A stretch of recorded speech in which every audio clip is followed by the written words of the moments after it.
You are responsible for bringing about the end of Cletus Cassidy. It's only right that you hold the door for me on my way out. They'll stop my heart, just like it stopped at my birth. What if Cletus Cassidy had never been revived?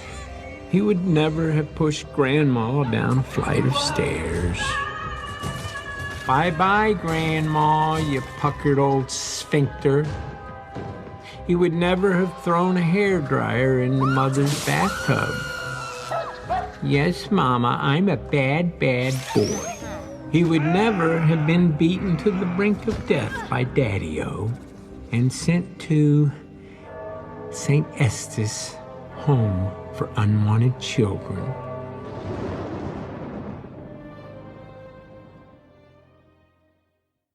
I am from beyond. Listen, and all you desire will be yours. Welcome to Spider-Dan and the Secret Balls. Prepare for Prattle.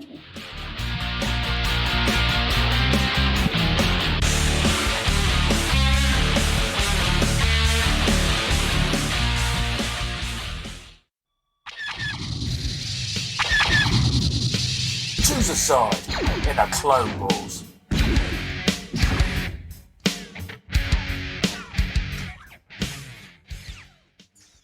Welcome to Prattle World. I am your host, the ever-amazing, ever-spectacular Spider-Dan. And in this podcast, I spotlight entertainment's best-kept secrets that a mainstream audience may find boring. And welcome to Clone Wars, where two similar pieces of media clash to be crowned champion. Two go in, and only one comes out.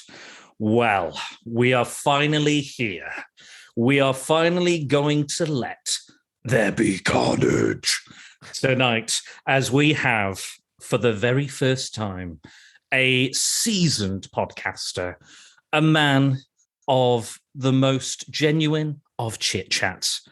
It's Mike Burton is here to talk all things symbiotic, and we're going to get all gooed up with each other and roll around and find out what happens. But he is here to talk Carnage specifically. We're going to specifically talk about Maximum Carnage, the 90s killer event that Marvel promoted in so many different ways, and another killer event, Absolute Carnage, which is the more modern take on that same sort of story with a little different spin. But Mike, welcome to the show for the very first time. I've been hosted by you like 3 or 4 times now, I think, something like this. So it's my turn to take the reins. I'm taking control. Nicely done. We've done a great job so far. It's interesting being the other way around. It's you came in at a good time. It was when Mandalorian, Book of Boba Fett, and some of the other Comics in Motion shows were happening, and then we did Disney discussions on a whim. Yes. And I kind of went through that kind of way, and that's how we ended up. We got involved with the Comics in Motion a lot. That's kind of how you got. As soon as you get into bed with one of the Comics in Motion family, that's it. Yeah.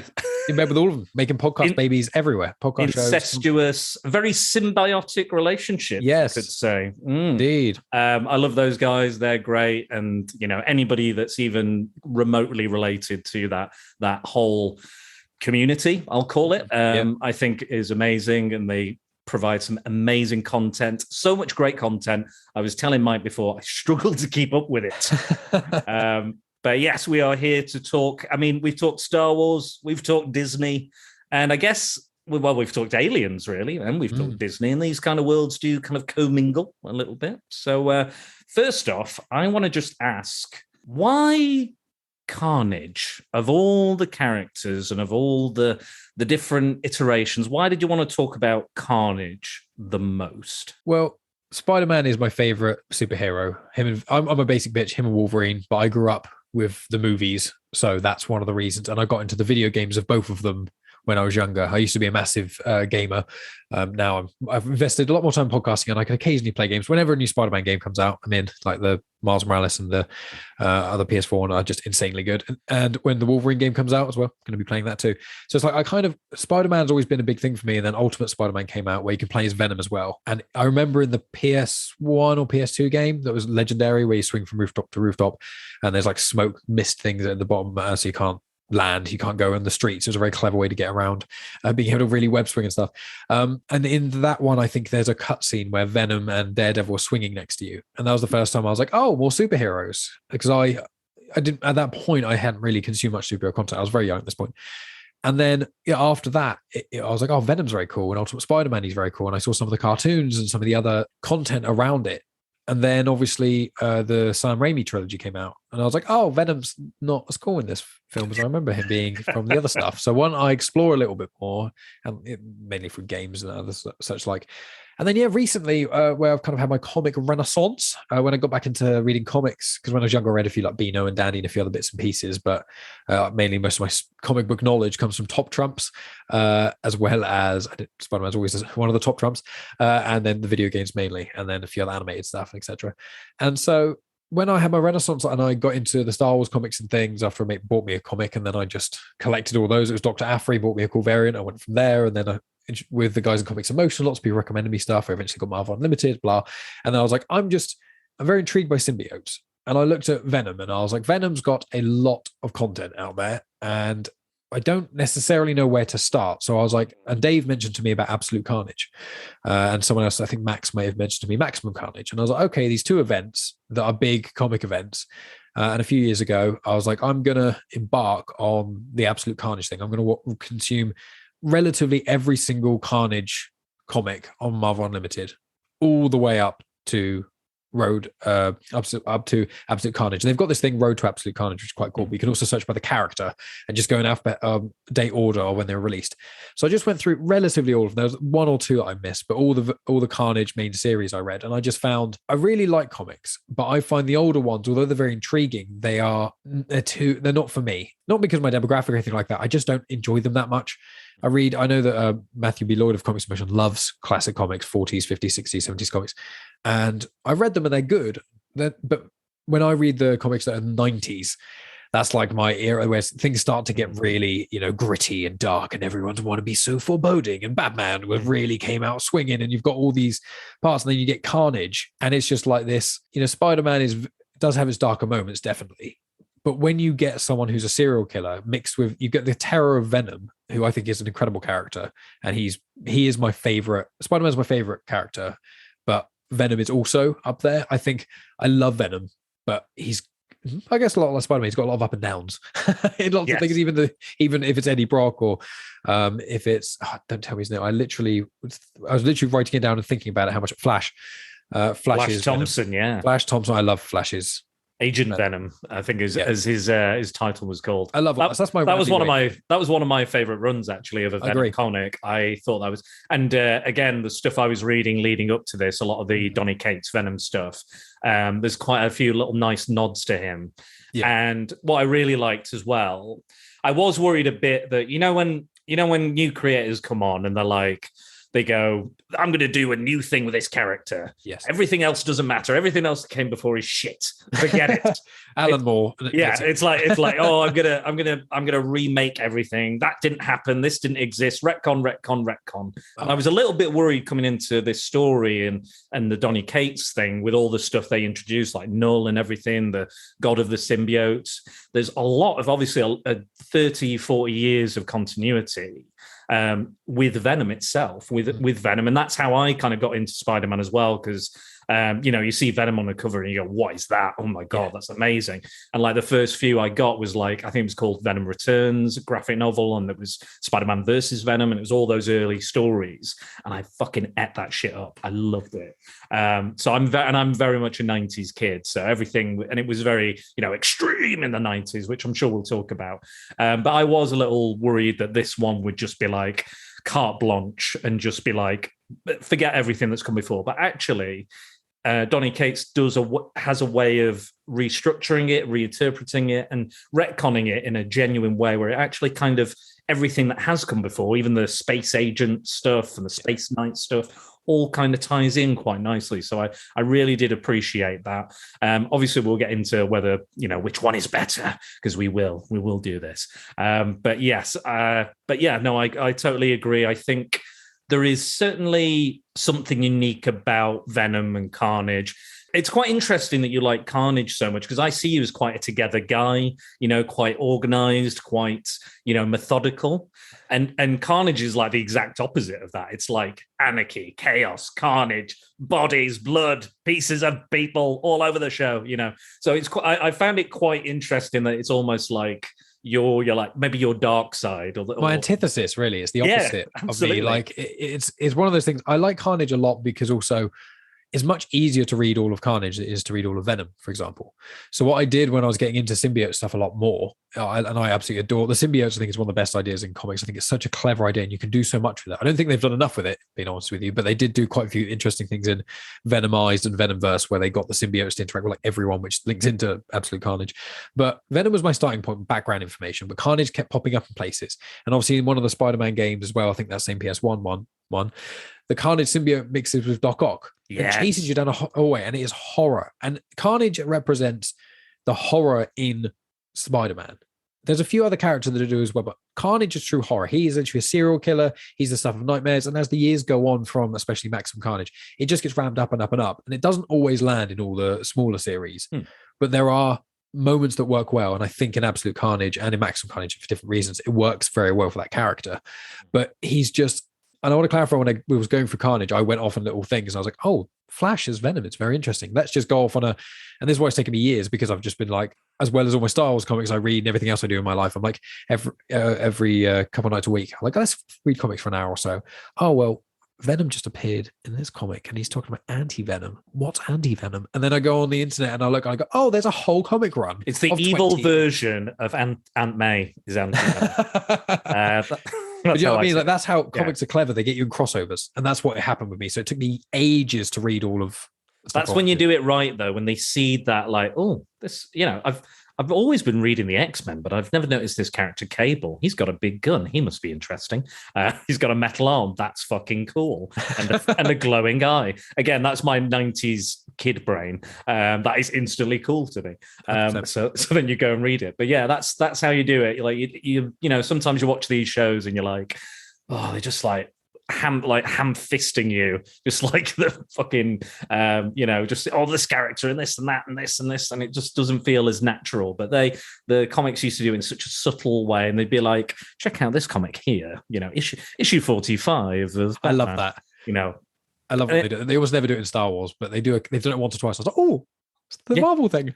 Well, it's not the only Marvel who do it, but whenever I read Marvel Unlimited, I see it so much of doing the Carnage stuff. It's always like, oh, by the way, have you ever known Carnage has appeared in these other 20s stories? So yeah, this last issue is still selling at local stores. Buy it now. Please buy it now. We're going out of business. They almost did. I mean, they always did go bankrupt in the late 90s. So Marvel, believe it or not, just like Lego as well in the late 90s. Really? Yeah, almost went out, and that's it. Wow. They totally turned that around. Look at them now. We'll never go out of business now either of those. No, Lego especially not. I mean, there's Lego literally next to me right now. There's a Lego Harry Potter chessboard and a Lego Millennium Falcon. Not the biggest one of the smaller ones. Can't afford the biggest ones. No. I can't warrant spending that kind of money. Fair enough. I will eventually. Yeah, I'm sure you will. I spent silly money on that Sentinel that I bought, which is still standing behind me somewhere. Well, I'm going to America to build a lightsaber that's going to cost me like $250. $300. So that's going to cost a lot. That's going to hurt, but not as much as being torn up by Carnage and all of his different implements he makes, the giant knives and stuff.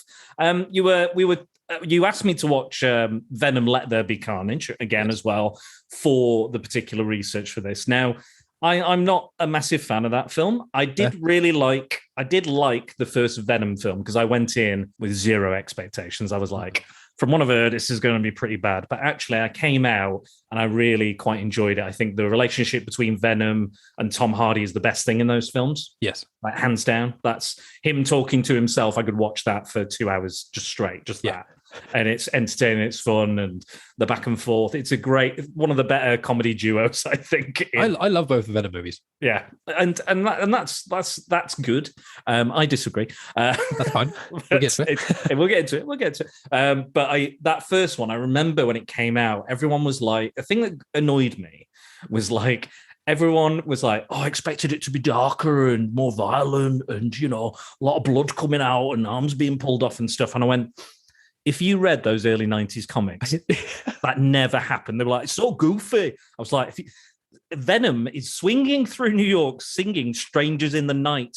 They were always goofy. He was always goofy. Yeah, he's supposed to be this, and the whole chocolate thing and the brains and stuff. Like, that was that is that original version of the character. And these films always go, right, what was the original version of these characters? We're not going to look at this version or that version or this next version or Agent Venom. What was the Eddie Brock version? What were they originally like in those comics? And that is exactly what they gave us in that first Venom film, and to a degree in Let There Be Carnage, I think. But that's my take on that. I just had to get that off my chest because I got a bit mad about that.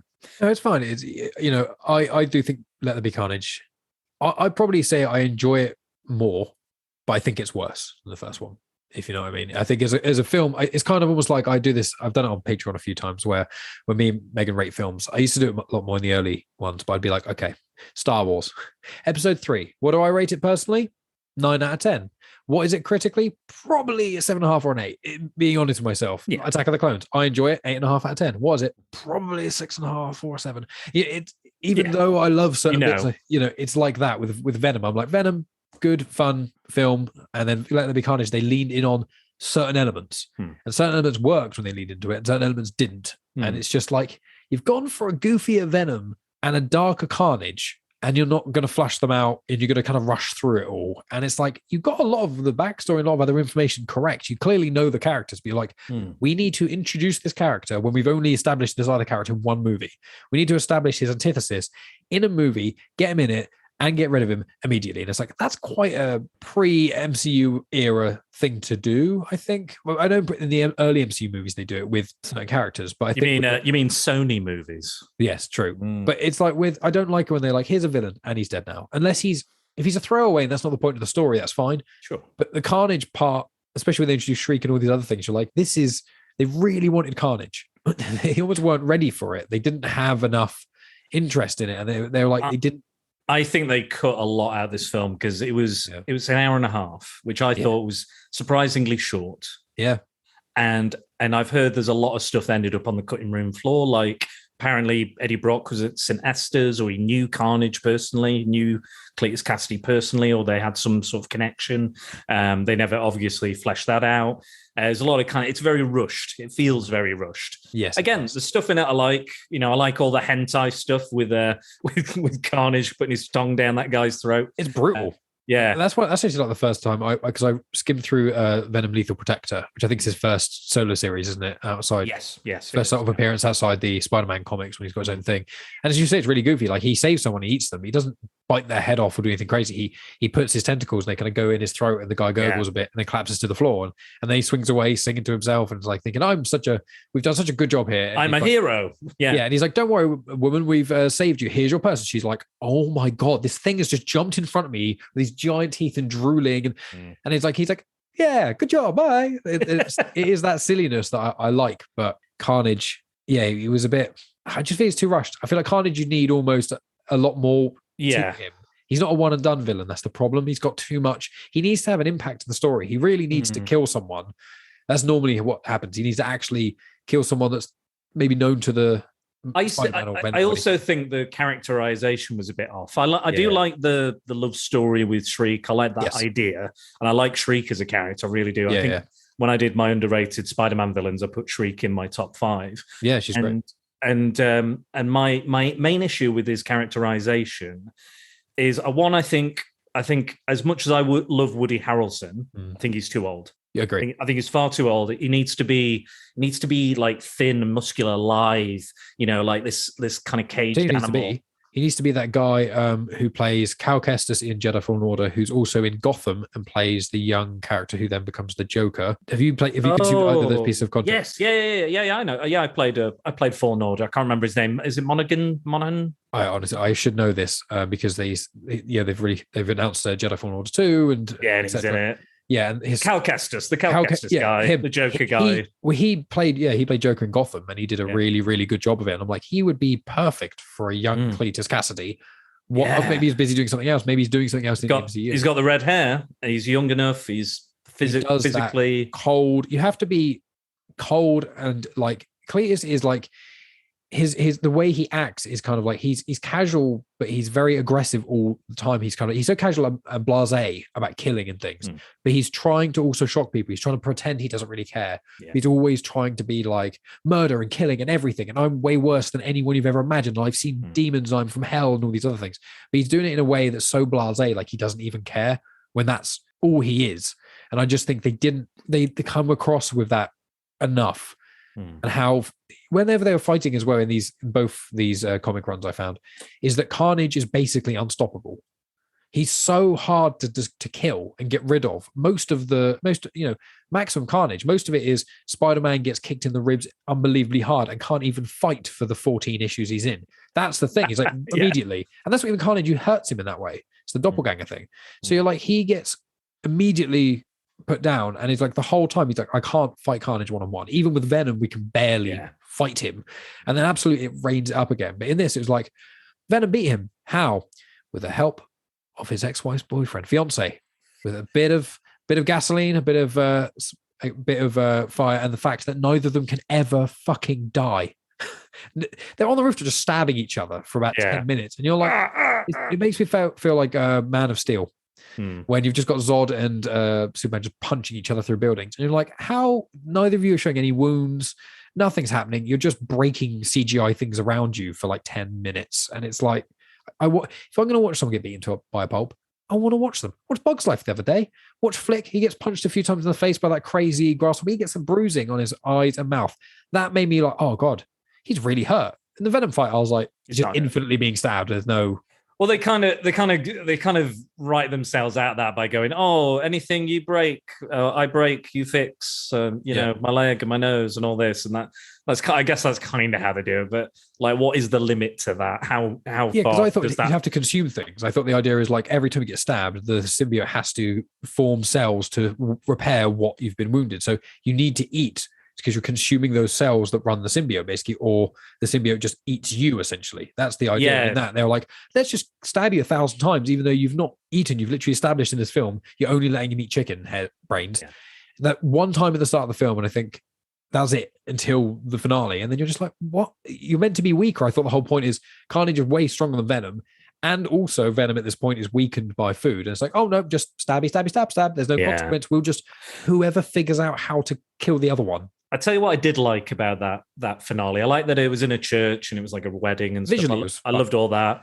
And what I really loved is that the way that the clock, the chiming of the clock, every time it chimed, that the symbiotes retreated and actors again. And made that noise. Yeah. They wiggled. I love that. And they kind of like, and it's just them fighting. Because I think that's a nice way to get around just it being fucking CGI bullshit. Exactly. But yeah, I also, the thing I don't like about the characterization, just going back to that, he is actually in love with Shriek in this version. I don't really like that. I like that he has a kind of abusive it sounds bad. I like that he's got an abusive relationship. No, I don't like that. I don't like abusive relationships. I don't think the character has any love left in him to actually really properly genuinely love anybody. Yeah, they're tools. Because he's just pawned. Exactly. He's like a psychopath. He just sees people as tools and into his agenda and getting what he does. And she always says about his ego. She always is always flattering him all the time. Yeah. She knows that he could just destroy her immediately.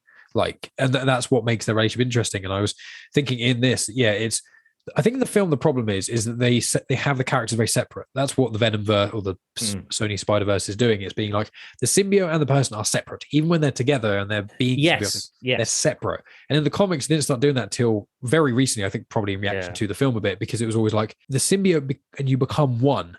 That's when you've got the right symbiosis. And Cletus and Carnage went so perfectly. It's in Cletus's blood. He's literally able to metabolize it, and he's actually literally dead. In the comics, he dies over and over again, but because he gets a tiny amount of symbiote cell, it just regrows him because he's in perfect tandem with it. He is Carnage now. When he bonds with it, he stops being Cletus and Carnage are separate. They become one as a being, which happens to be the vessel and Cletus's personality and backstory. In this, it's like they're still separate, and it has that thing, and it's like you've not shown any sign of them having an issue being separate, apart from this thing where it's like, oh, Shriek. So it's like Carnage wants to kill her because weakness, but I was supposed to say Woody Harrelson, but Cletus doesn't. And it's their separation. It's like, that's the problem, I think, where we're finding here. I get why they do it in regards to the story that they're trying to tell with Venom. That they just don't get on. They're not friends. They're breaking up. They're going their own ways, trying to get their things. But actually, they are actually stronger together. Mm-hmm. And obviously, these two characters, Carnage and Cletus, are very separate, and that's the whole point. They're like, that's why they don't work, because he's too into Shriek and he's into killing. That's it. I mean, they're both very into killing.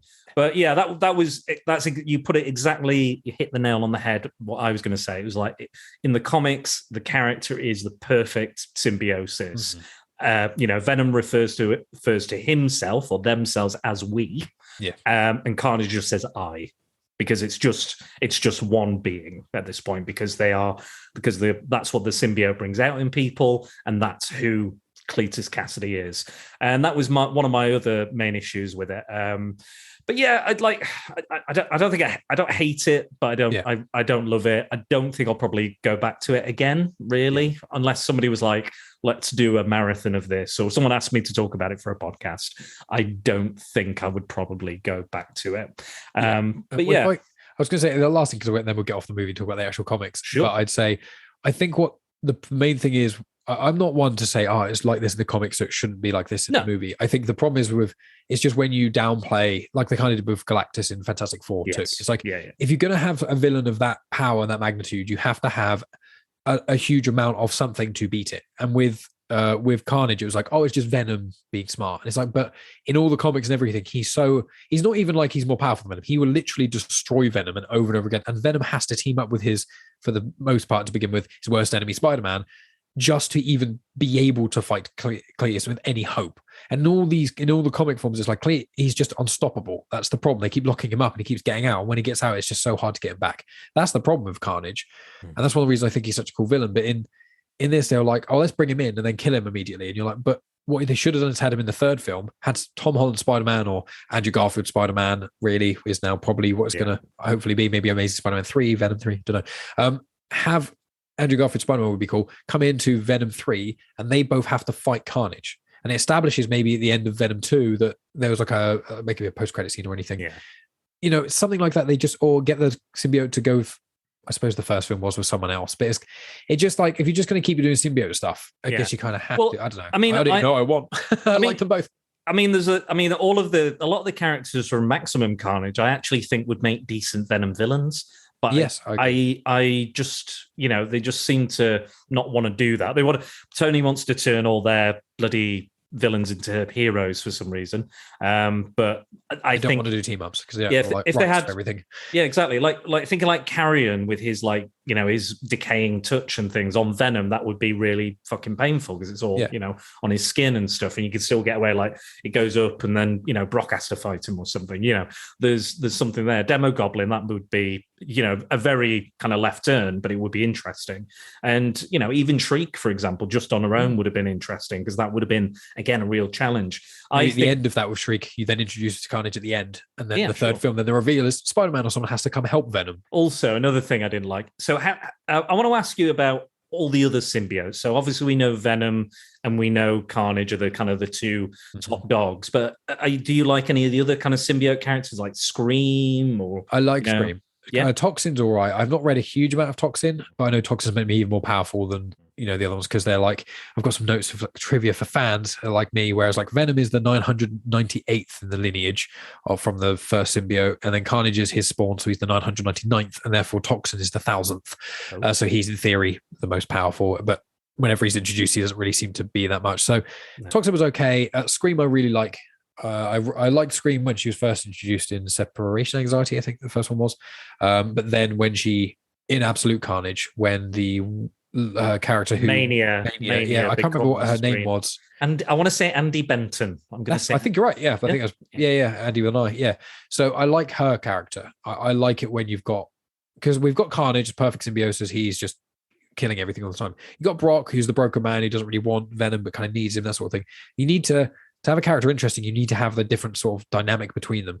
And Andy Benton and Scream have got a very interesting, they're just interesting together. But I think Flash and Venom was my favorite interaction. But the other ones, we don't get that much. I know that in the Extreme Carnage thing, which was the next thing I was going to embark on after the King in Black, but I've taken a break from that. There's like Riot and Phage and the other ones who were in Separation Anxiety and pop up again. But I've not really, there's a Sleeper as well, which is in Absolute Carnage, the one that then becomes, people should, it's minor spoiler because it's kind of modern-ish, but the Dylan, which is Eddie Brock's son, he gets a symbiote who's met Venom before, and he then becomes like a Venom thing in, I think, 2020 or 2021 run of Venom comics where they're both Venom. So it's like there's a lot. So in short, there is. I don't know. Do you? What about you? I've read pretty much a lot of symbiote stuff because again, that's kind of my bread and butter a little bit as a Spider-Man fan. I think it's one of the first villains that you, as a Spider-Man fan, would take a bit more seriously. It's a little less goofy than a lot of the other ones. As much as I love the other ones, I love the older comics. I think when I was growing up, that was the thing. Like Maximum Carnage was fucking everywhere. Yeah. And then I still didn't read it for like 10, 15 years because I couldn't get a fucking copy of it. Saved my life. Because you have to get, with these, you have to get 14 issues. Yes. And there's Unlimited 1, Unlimited 2, and then you have to get 3 of Web of, 3 of Amazing Spider-Man, 3 of Spider-Man, and then also 3 of Spectacular Spider-Man. It's like, what? And again, back then there wasn't eBay, there wasn't things like that, wasn't Amazon. I would literally have to go to a comic book shop and like pick them and then hope they were all there, the ones I needed. So it's much easier now. Again, with digital comics as well, you can pick up this stuff and read it. But yeah, I couldn't get a copy. I don't think they reprinted it until that time anyway, which was, again, a good 10, 15 years after the event. I think Toxin was okay as a character. Scream, I think, is okay as well. It depends, I think. I think it's mostly Venom and Carnage all the time. Yeah. And I think they do have to introduce these other characters and stuff.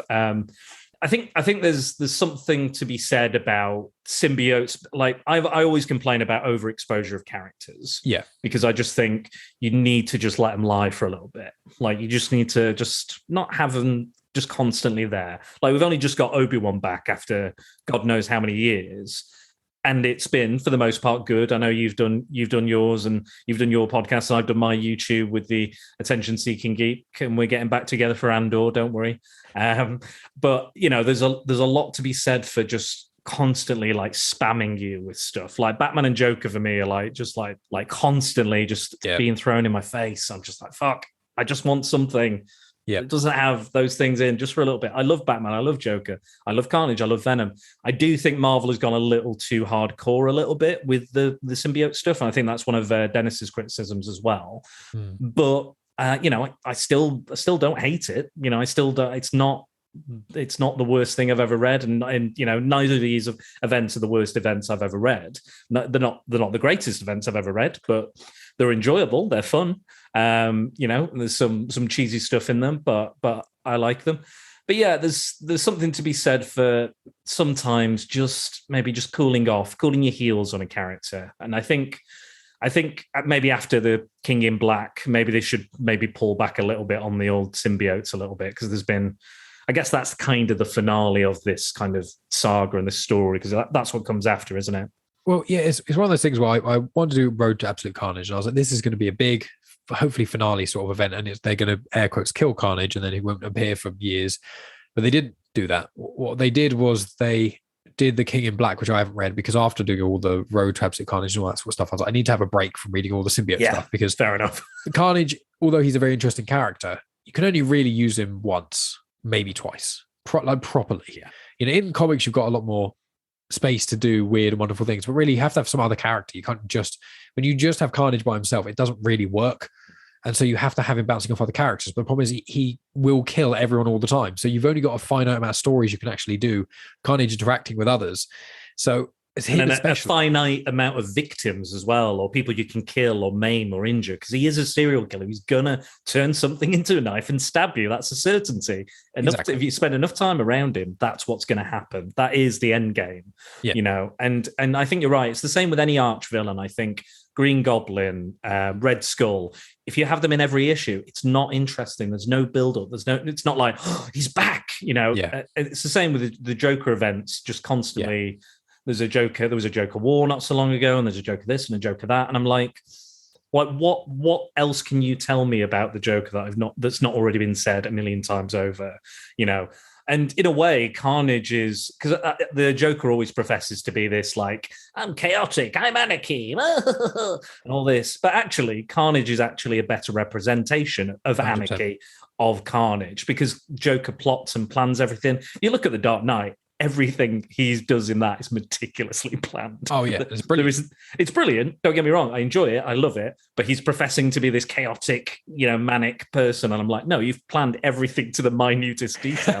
That is not chaos. That is not anarchy. But Carnage, and especially in these stories that we've read, he's literally just cutting a swath. And he doesn't care. He injures, he kills, he maims, dismembers, whatever. And he doesn't give. He's pulling out spines in absolute Carnage. Oh, yeah. That's his end game. He's like, right, you got a nice tasty spine. Let's have that. Well, he literally does it to Shriek as well. He literally kills Shriek, and you're like, okay, that's happened. Obviously, she comes back in the form, but and again, that goes to our point where he doesn't fucking care about Shriek. No. He never did. Because in Maximum Carnage, they're always fighting. One of the notes I've got here is in Maximum Carnage, there's always fighting on both sides. There's constantly in fighting, and both on the air quotes good side with Spider-Man and on the bad side with Carnage. But there's infighting a lot. But Carnage, whenever Doppelganger would stop at a line and Shriek would, try and tell Carnage to back off a little bit, he would then just fuck them both up completely. He would hold like a knife to Shriek's throat and make her beg for her life and say, you are the ultimate, you are the one, you are the leader of this, you are the captain. And she has to say yes, or he will he will kill her right there. And there's no remorse. So he has to be a big event. He has to be something important. And I think these two have done great jobs of that, of as much of the characters. I don't think he's the best character in comics or anything like that. I just think he has as shown with Maximum Absolute, with a character like Spider-Man, who is so anti-killing, he is the one character which is just like, why have you not killed him, Spider-Man? I know that other characters kill him. I know it's against Spider-Man's thing, but it's kind of like with the Batman with the Joker. At a certain point, you go, how many of your friends and how many massacres, how many thousands upon thousands of people do you have to watch him hand kill before you go, maybe just this once? Because he's literally no remorse. It's impossible to keep him held up, and he just keeps culling people. Like the Joker kills a lot of people, but normally the Joker's kind of like, he has a big plan, it doesn't really go, but he kills people along the way, a few security guards, or he tests gas on people, or stabs one of Batman's best mates a few times, things like that. Whereas Carnage is like, every hour that Spider-Man isn't stopping him, tens, if not hundreds of people are just being slaughtered, just constantly, all the time. And that's what they show in Maximum Carnage loads. Yeah. Where they show a lot of that. Yeah, the heroes, there's some great scenes where the heroes are like, my body is absolutely ruined, and I need to rest, I need to sleep. But if I don't go out, people are literally getting killed by the minute. Yes. And they feel guilty about that. And they feel guilty about not doing anything. And they feel bad about not killing Carnage and ending all of this. But before we go into that, I just want to do the reasons for our comparison. Okay. Because I feel like we're going into it. Let's do it. So I probably should have mentioned this earlier, but we had to get some of the stuff out that you wanted to say. So I have just gone off the page with my notes, but I'm going back to it now. So both events revolve around Carnage, requiring Spider-Man and Venom to put aside their differences to stop him. Both feature Carnage gaining new abilities to assist him in his chaotic quest. Both feature a whole host of guest stars. Both feature the introduction of new characters or reworking of old ones. Many of the same characters featured in the first event return for the second, and both had video game tie-ins with Spider-Man and Venom, Maximum Carnage, and Marvel Future Fight. So, Maximum Carnage, let's go, Mike. What did you have to say? Was it maximum enough for you? Yes and no. I find it's the same with on my show Star Wars Comics in Canon. Find it on Comics in Motion, or on Genuine Chit Chat's YouTube channel. When on that I did the War of the Bounty Hunters crossover event, and that was 34 issues all in all. And so there's like 6 of the main story, and then all the companion issues and etc. to go with it. And it was fun, but of 34, you probably only needed about half of those. Maybe 26, 27, 28, maybe at a push, but there was about 5 or 6 of them. And you're like, this isn't doing anything new. You're just saying the same story from a different perspective. But obviously, it's because they're like, you need to be able to read all of Dr. Aphra and things still make sense. But when everyone's in the exact same place all at once, you're just reading the same thing from a different perspective, but everyone can hear each other. So you're literally just seeing the same panels. When you've got that happening a bit, which I think Absolute Carnage manages to get away from for the most part, but with Absolute Carnage managed to get away from. With Maximum, I basically wrote down that all of the, apart from the last one, of the 3 Peter Parker Spectacular Spider-Man, those ones were the weakest, because I found that the first and second ones of those, they were just, nothing really happened. And I found that this 14 issue thing, it was cool to read it, but it took a while. And I feel like this is probably just an 8 or 10 issue story. I think if they did 8 issues, it could really cut the fat and make it really tight.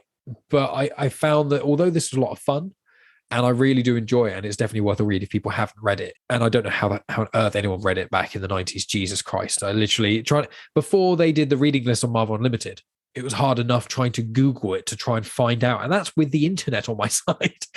But there was just a couple of issues, just read it and you go, this is inconsequential. It felt like it was like, oh, you can't have the finale in Peter Parker Spectacular Spider-Man number 2. You can't have it when we've got all these things built up.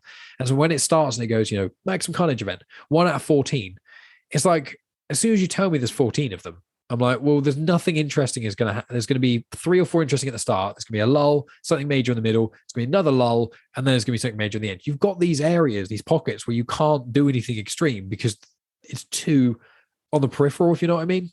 And that it happens a little bit in this one, in a couple of issues. But I still really enjoy it.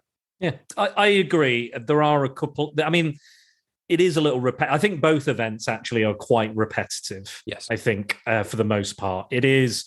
Carnage turns up, he kills some people, defeats the heroes, they run away, or the heroes defeat him, he runs away, kills more people, rinse and repeat. Yes. A new hero enters the fray, a new villain enters the fray. It's a lot of that. And again, it's not the worst I've ever seen of this done, but it is that. And I think we'll get into Absolute Carnage later, but I think there is a lot of repetition there as well, with Carnage going after the codices. And yeah, so there is something to be said. I think you are right. I think it could have been cut down, but I think, because obviously there's has to be 5 different Spider-Man titles at once. And this is introducing Spider-Man Unlimited. So that's the first part and the last part of Spider-Man Unlimited. So they're clearly like, please buy this one book over all the other Spider-Man books that are going on. Even though they've got better writers and artists on, don't go there. Come here. Because I think it was if I remember rightly, Spider-Man Unlimited was a bigger one, maybe an anthology book. It was definitely thicker of these ones. But I'll quickly say with these as well, I don't understand how they had 5 Spider-Man comics going on, because they're all set at the same time as well. They're not alternate Spider-Man. That's a totally separate conversation. These are the same Peter Parker in the same, and the events continue. And you're like, how have you got 5 stories happening in the space of 2 days that are all individual enough to make sense, but separate enough to make sense in their own thing, but also not contradicting each other enough? Like, how does he have any time? And you're like, oh, he just beat Scorpion in this run, and then you turn and it's like, and my next comic got delivered this month. What's Spider-Man doing? He's fighting Venom. It's like, but he was literally fighting Scorpion 2 hours ago. What's happening? And I just don't know how they did it. Well, I always like to think of this, the Wolverine superpower, when he was managing to be not only on the Avengers, but every other X-Men team book at that time. And he's like, how do you, and they even mentioned it in comics, they're like, how do you split your time? And he's like, I've got a great file of facts. I've got a great calendar. I've got a receptionist. I don't know. I've got a PA. And I'm just like, I just kind of go, ugh. And then obviously, and then there was in Maximum Carnage, there's the classic, oh, we should go to the Avengers or the Fantastic Four. Oh, they're out of town on an adventure. Sorry, they can't turn up. That's the classic one. Like, why don't they step in and help? And that argument came into the movies as well, and like the TV shows. I remember Andy was like, I can't watch Agents of S.H.I.E.L.D. because I'm just thinking, why doesn't fucking Thor turn up? I'm like, yeah, Randy, but he's on an adventure. He's on a different adventure. It's like, it's not good enough reason. I need to know what's he doing. He should be here to every the world. There's a sky portal. And I'm like, it's just comics, mate. This is gonna happen. this is universe stuff for you. Love it or loathe it. It's what you got to like you do. Like I'm an apologist, but you're also like a big apologist for stuff. And that's I just go, they're off on another adventure. They're on a holiday. They're going away somewhere. I mean, I have to do the same. You think of, if you look at Luke Skywalker, literally just in the canon of the last 8 years of content with books, There's books, there's comics, and also obviously recent live action series kind of tapering. But if you look at the content between episodes 4 and 6, obviously you got the movies, but then you look at the books that have come out and the series of comics, and you're like, how did Luke have any time to do anything?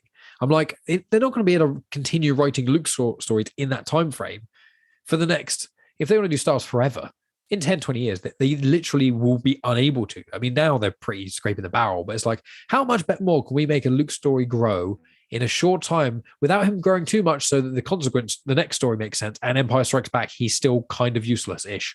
But we've got 3 years to play with, but also these comics take place over those 3 years quite tight. We've also got 5 other miniseries, and you're like, what is happening? So that was a massive side thing, but that's what Spider-Man happens to Spider-Man. Absolutely. Spider-Man is Luke Skywalker. There we go. Yeah, it's the exact same thing. But again, it goes into what I was saying about overexposure. It's like Punisher had like 5 titles at this time as well, because he was peak popularity, and Spider-Man and a lot of others. And it's just like, yeah, I get it, but I mean, 1 would be fine. 1 is enough. Like, just make it 1 really good one. Like, I remember when they did the Peter Parker Spectacular Spider-Man, when they did that, they decided to focus more on Peter Parker. That's why they called it Peter Parker the Spectacular Spider-Man, because it was more about his personal life, his education, his friends, his family.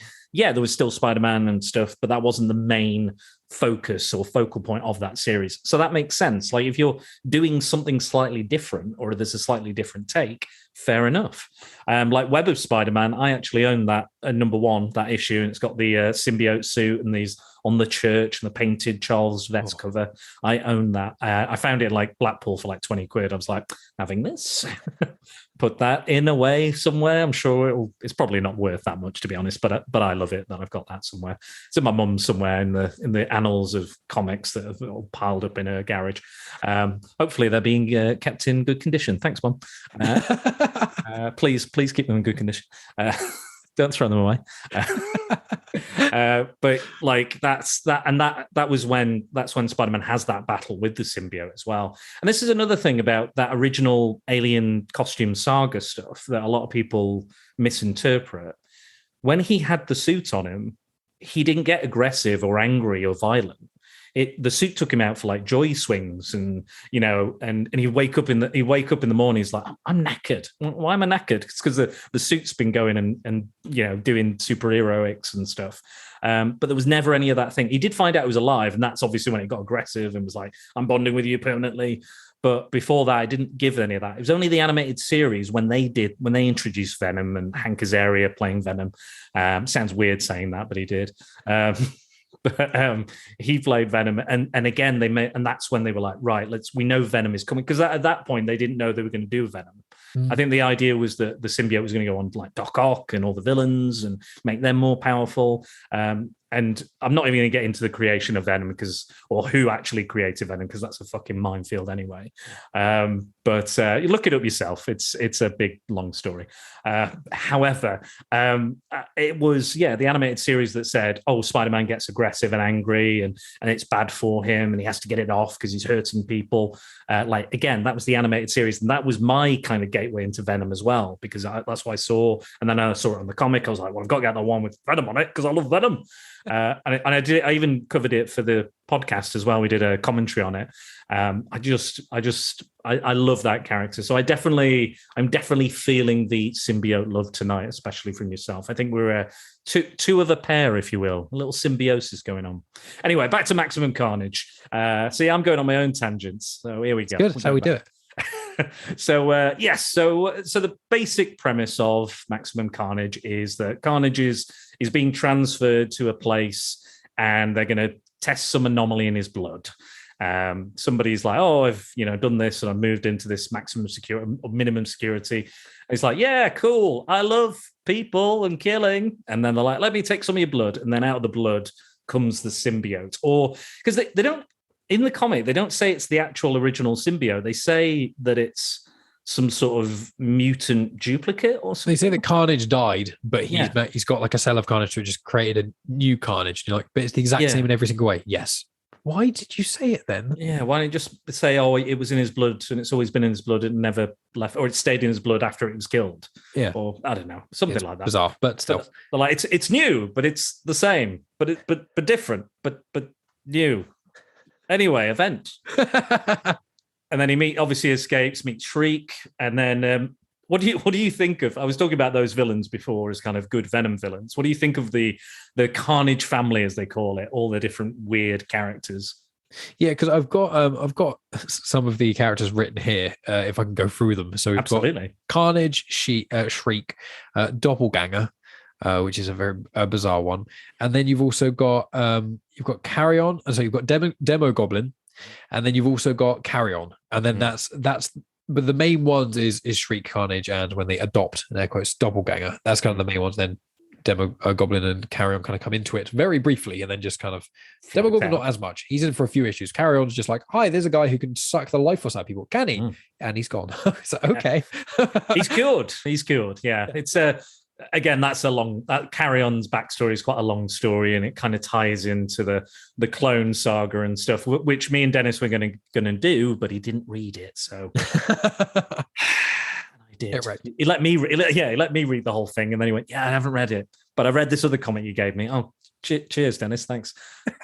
I'll do it some other time. I was like, no, because I read it and you didn't. It's not happening. Anyway, I refuse. But I quite like Carrion as a character, and I like that idea.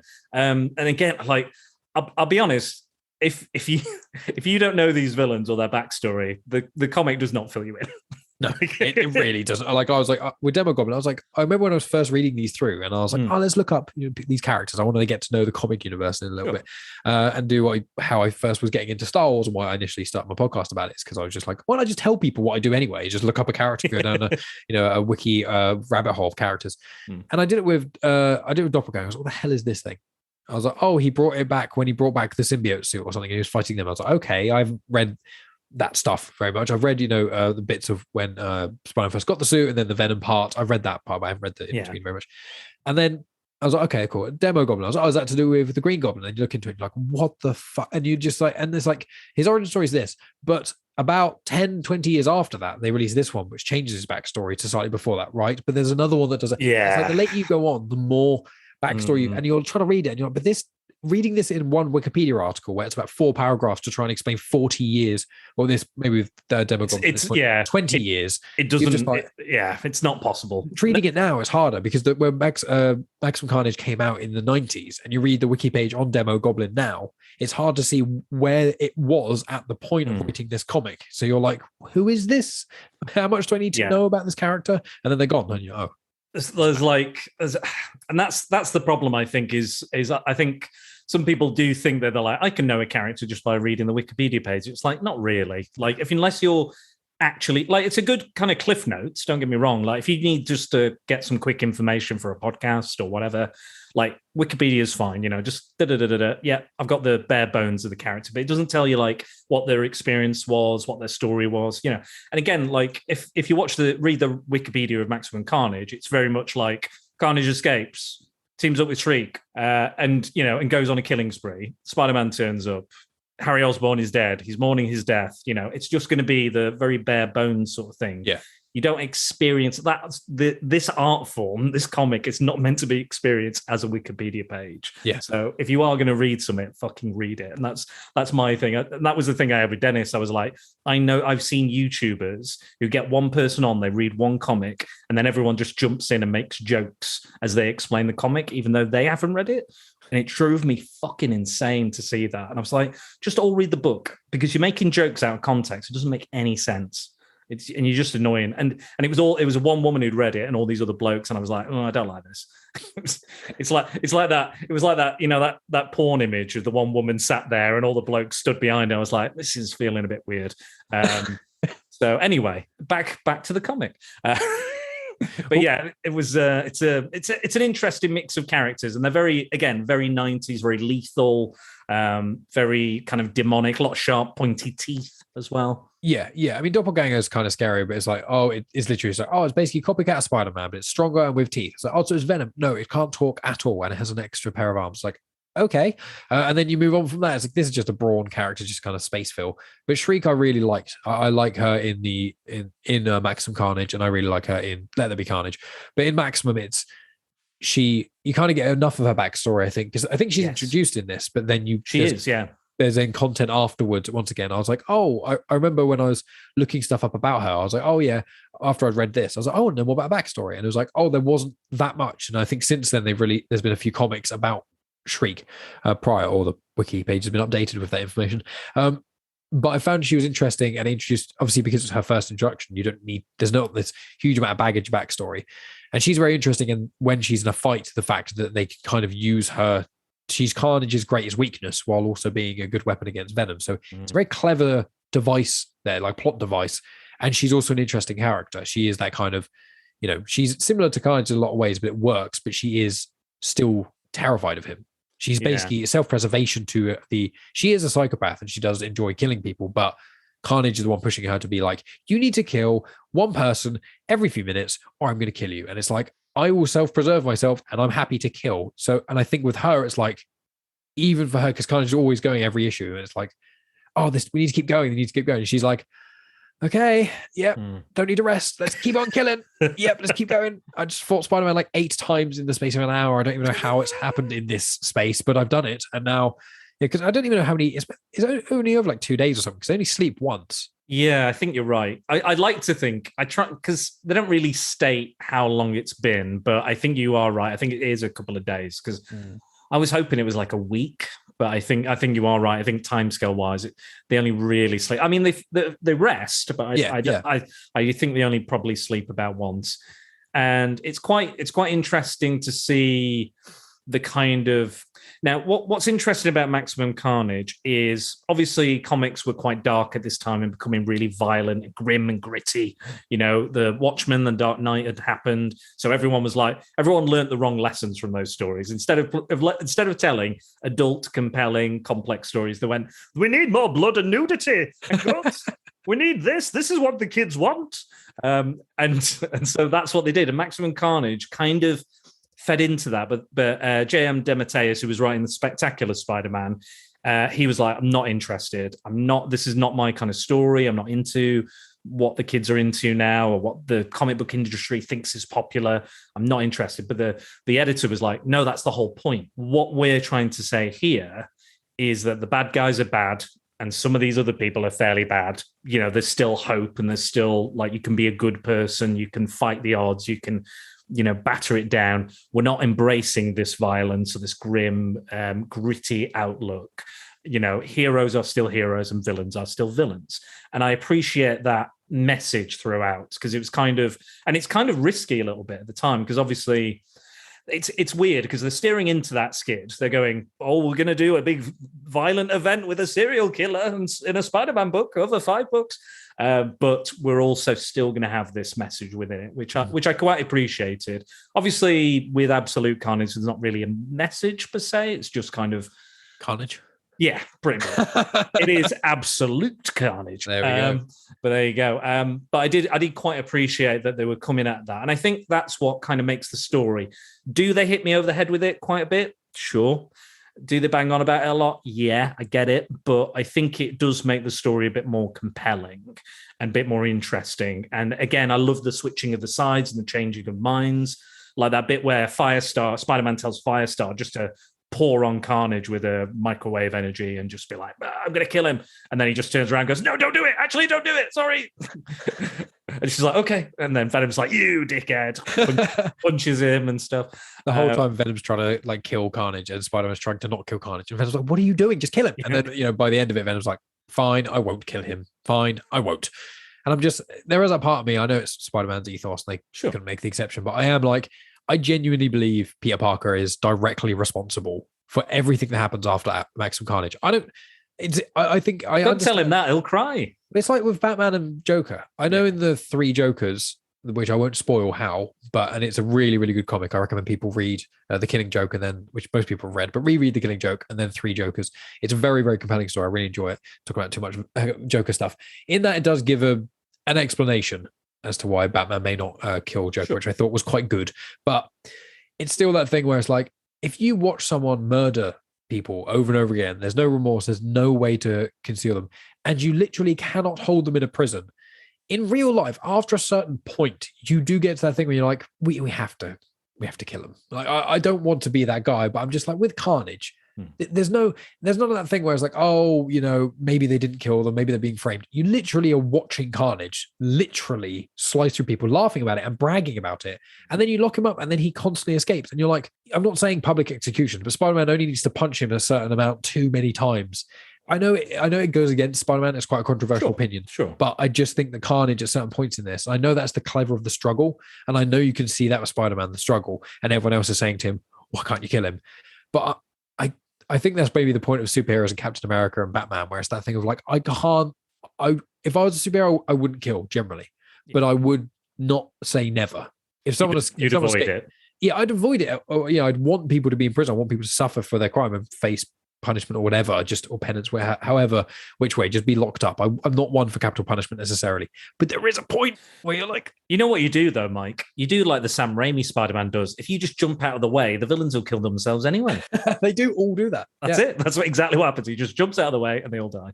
Yeah, I mean that's the Spider-Man get out of jail free card. That's how they do it in a lot of the Avengers movies, which I found that in the MCU, they were going a bit more like, we need this bad guy to be dead, but we don't really want to watch one of our characters beat them to death, and they have no superpower. What should we do? Let's make the villain fight them in a building or a facility, and the building just explodes or falls on them, and you're like, but did they kill them in that way? Aren't they somewhat responsible? No, they just didn't explicitly save them.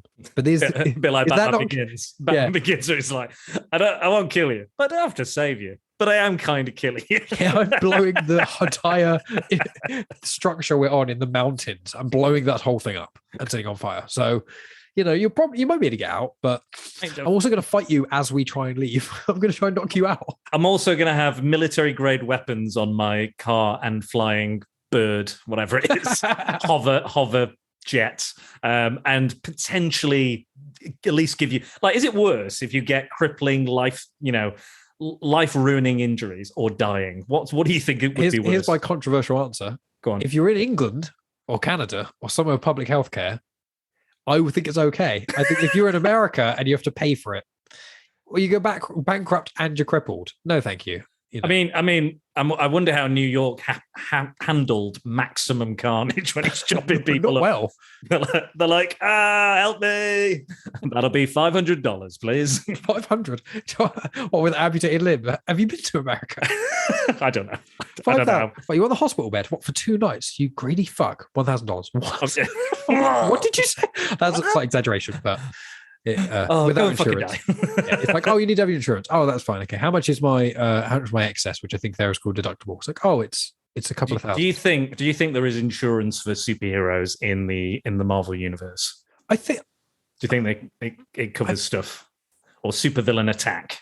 I feel like it's been mentioned in some content I've read. I don't know if it's The Boys. I haven't read The Boys. I've seen the series, but I'm not up to date with the new series. But I don't know if it was The Boys or if it's one of those. I feel like it's one of those indie comics that's a superhero comic, but it's kind of explained. There's a series called Black, which is really interesting, which is Kwanzaa Ozayefo, I think his name is. He's great, and it's really cool. Tony tackled it into Comic Spotlight, and I picked it up and read it. And it's about what if superpowers could exist, but it was only people of color, more specifically Black people, who could get superpowers. How would the world react to that? And it's very interesting. But it might have been something like that, or something along those lines of those sort of comics. We've got an indie comic, there's like Second Coming by Mark Russell. That's a brilliant one. Is if things like that where there are superheroes in it, but it's not Superman or Batman. I think there has been that, but I think I'm sure it's been covered. I'm sure there is a comic where it's like super insurance salesman thing. I'm sure there's that. Incredibles. Like, why not? Yeah, exactly. There's. I think it might have been. They might mention it in the Incredibles. Maybe that's where I'm getting it from, because the Incredibles is the best Fantastic Four content, isn't it? So agreed. Everyone says that, but I'm saying it as well. Yeah, well, you know what I love is because I first watched it and I went, oh, it's just a rip-off of all the Fantastic Four and X-Men and all that stuff. I was a bit of an edgelord. I was like, just a rip-off. And then I actually loved what Stan Lee said about The Incredibles. He said, it feels like I wrote it. Yeah, which is a compliment, and yet a bit of a burn at the same time. So I was like, well played, Stan. Well played. Good job, fist bump. Yeah, I like R.I.P. that. I like that. I thought that's the best way you could have handled that thing. Like this was before like Disney bought Marvel and everything, Yeah. so it was before all that. But yeah, I thought it was like, he knows what he's doing. That man, he knows what he's doing. R.I.P. Stan. R.I.P. But yeah, so we talked about the Carnage family.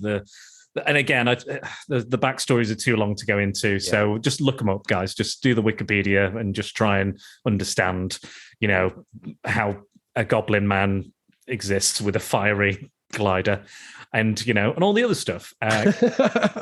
I think the doppelganger story is probably the easiest to understand and get. I think the Demogoblin one's probably a little harder. And then I think the Carrion story is even more complex than the rest of them. But everyone else is fairly straightforward. But what do we think of all the heroes that joined in the battle? Well, I've got a list of that as well. I've got my notes here and everything. So we've got... So prepared. I know. I love it. Look how... Yeah, but you wouldn't be able to read it. It's like... It's not quite in code, but it's just... Wow. So that is actually, and they're separate. I've got color coding and everything. I was gonna say. So where is it? Like that? That's like maximum. That's absolute, and that's let there be. Wow. Some other notes. Anyway, so for the visual, you know what I was saying about you being meticulous and and methodological and no, this it's all you. It's all you're all carnage. It's all chaos. It's anarchy. Different color pens. I've got red and black. I feel like I'm Julian Barrett's character from the Mighty Boosh. It's Howard, there you go. Yeah. I feel like I'm Howard. I'm having a midlife crisis. What have you done? I'm using 4 different colors of pens on one piece of note paper. It's like, you savage. How could you do that to yourself? I know I might not even put milk in my tea. Oh my God. I don't drink tea. But anyway, that's the kind of thing. Quarter my bush. It's great. Not you, I agree. I agree. I love my bush. Love the bush. Love the bush. I did years ago when I was at college, we did a bit of Oliver. And my Fagin was basically just the Hitcher. That's amazing. All the Hitcher is one of the best parts. I loved the Hitcher so much. The best comment I got, one of the best comments I got for my acting at that point was they went, Dan, I love your Fagin. He gets more and more paedophilic every night. Oh my God. And I was like, again, kind of a burn, but kind of compliment. Channeling Stanley. I said that. Stanley was not a paedophile. I'll say. Stanley was channeling Stanley in the way in which you were channeling Stanley. I am not channeling. I'm saying the person who gave you the compliment was channeling Stanley by that type of backhanded compliment. We do not condone talk of Stanley as a possible paedophile. That's not going to happen. No. All respect to Stan. And Let There Be Carnage, you get a little cameo of Stan. He's on a magazine. He's on the cover of a magazine about halfway, 2/3 through the movie. I noticed it only on this watch. Oh, is that in the Mrs. Is it Mrs. Lee? Yes, I think it's and in there you get to see. I think Mrs. it's Chen. Miss Chen. Yeah, I think it's when Anne goes in there with Dan. Anne and Dan. Is it Dan? Yeah, Dan. Yeah. Anne and Dan. There you go. Anyway, with this, speaking of Venom, so I've got the list of the heroes. So I wrote them down as I was reading it. So I've got Cloak, and then I've put and Dagger in brackets because she disappears at the start and comes back at the end. Obviously Venom. Then Black Cat, Morbius, which was a movie I still haven't watched, but I will be watching it very soon. I'm very not excited. But normally when films are that bad, like when it's like, this film sucks. You know what? Like with Suicide Squad, they were like, this film is the worst ever. And I watched it, I was like, this isn't that bad. This is just not great. Yeah. I'm okay with that. It was very much a similar experience to watching Venom. I was like, is it the best? I enjoyed Venom more, but it was great up until the post credits. Like, well, not great. What was I saying? It was okay up until the post credits, and then the post credits pissed me off. Ah, right. I don't even know anything about that. So I will say, that's all I will say. I don't want to spoil it for you or any other people that are on the spoiler police as well. So we all get in trouble. Before I get in trouble again, Tonya. But yeah, no, I will. I'll watch it eventually, and I'll tell you what I think about it. But yeah, I'm generally normally if the films everyone hates them, apart from Batman vs Superman, I'm not a fan of that. But so we got Morbius, we got Deathlock, we got Firestar, then we got Cap who pops in as well. We've also got Iron Fist who's in about 12 panels in the whole thing. And then we've got a guy called Nightwatch who I've never heard of and pops in for about half an issue and disappears again. And I've never heard of them before. And I'm like, I'd never heard of Deathlock. Firestar I hadn't heard of either. But I knew of the others. But Nightwatch.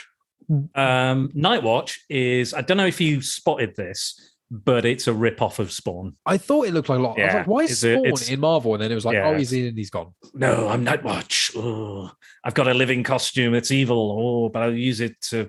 it was just a way to capture the popularity of Spawn. Did it? It did not. I think he turned up in a She-Hulk issue recently where he turned out to be like a really bad dude, and he was like killing heroes or something, and I think she was defending him or prosecuting him, something like that. But since about the 90s, he hadn't appeared until that comic, and then they're like, right, he's a garbage character, let's get rid of him. But saying that, Sony did look at him because they own the Spider-Man character rights for movies. They did look at him to make a film. So if a Nightwatch movie might be coming your way, oh my god! I will say another thing as well. All these characters, do you think they were picked, for a reason, particularly these specific characters? Yeah, that they weren't being used in another issue going on. There was like no massive story. There was some sort of big Avenger event that was going on, and they're like, can't have anyone exciting. Yeah, their books weren't selling, is basically what it was. So even worse. Wow. Deathlock, Morbius, Captain America wasn't selling either. Oh. And I think New Warriors probably was, because that was pretty hot in the 90s, which is what Firestar is part of. But Firestar actually was introduced in a cartoon called Spider-Man and His Amazing Friends. And he had a team. He lived with Iceman and Firestar, and that was his show. It's very cheesy, very 80s, but it's charming in its own way. But kind of a Harley Quinn-esque thing where it was like cartoon, then into the comic. She did it first. But yeah, what did you think of this motley crew? Black Cat, I like Black Cat as a character, but then I'm just like, she's just Catwoman, isn't she? Did she come first, or was that a controversial thing? Well, Catwoman wasn't a cat burglar until after Black Cat was introduced.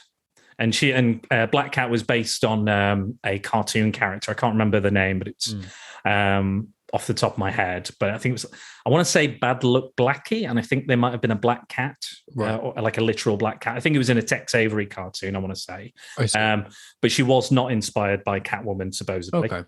Well, I was exposed to her first before Catwoman, actually, because of games, I mean, in this comic, she's quite exposed. I was going to say it was quite off-putting. It sounds prude. I honestly, I've got no problem with seeing, women drawn or not drawn. That's fine. But when I saw it, I was like, oh, she's in a very revealing outfit. And I was like, and there's one panel where they literally drew part of the nipple. You could see it, and I was like. Yeah, and the navel is exposed as well. Like that, it drops. Oh yeah, just complete all the way down, and you're just like, oh, you didn't want. No, I know that it is a very common issue of comics, and we're not just like, hey, here's two white dudes who are suddenly discovering that there might be an issue in comics with a small amount of. Yeah, of course.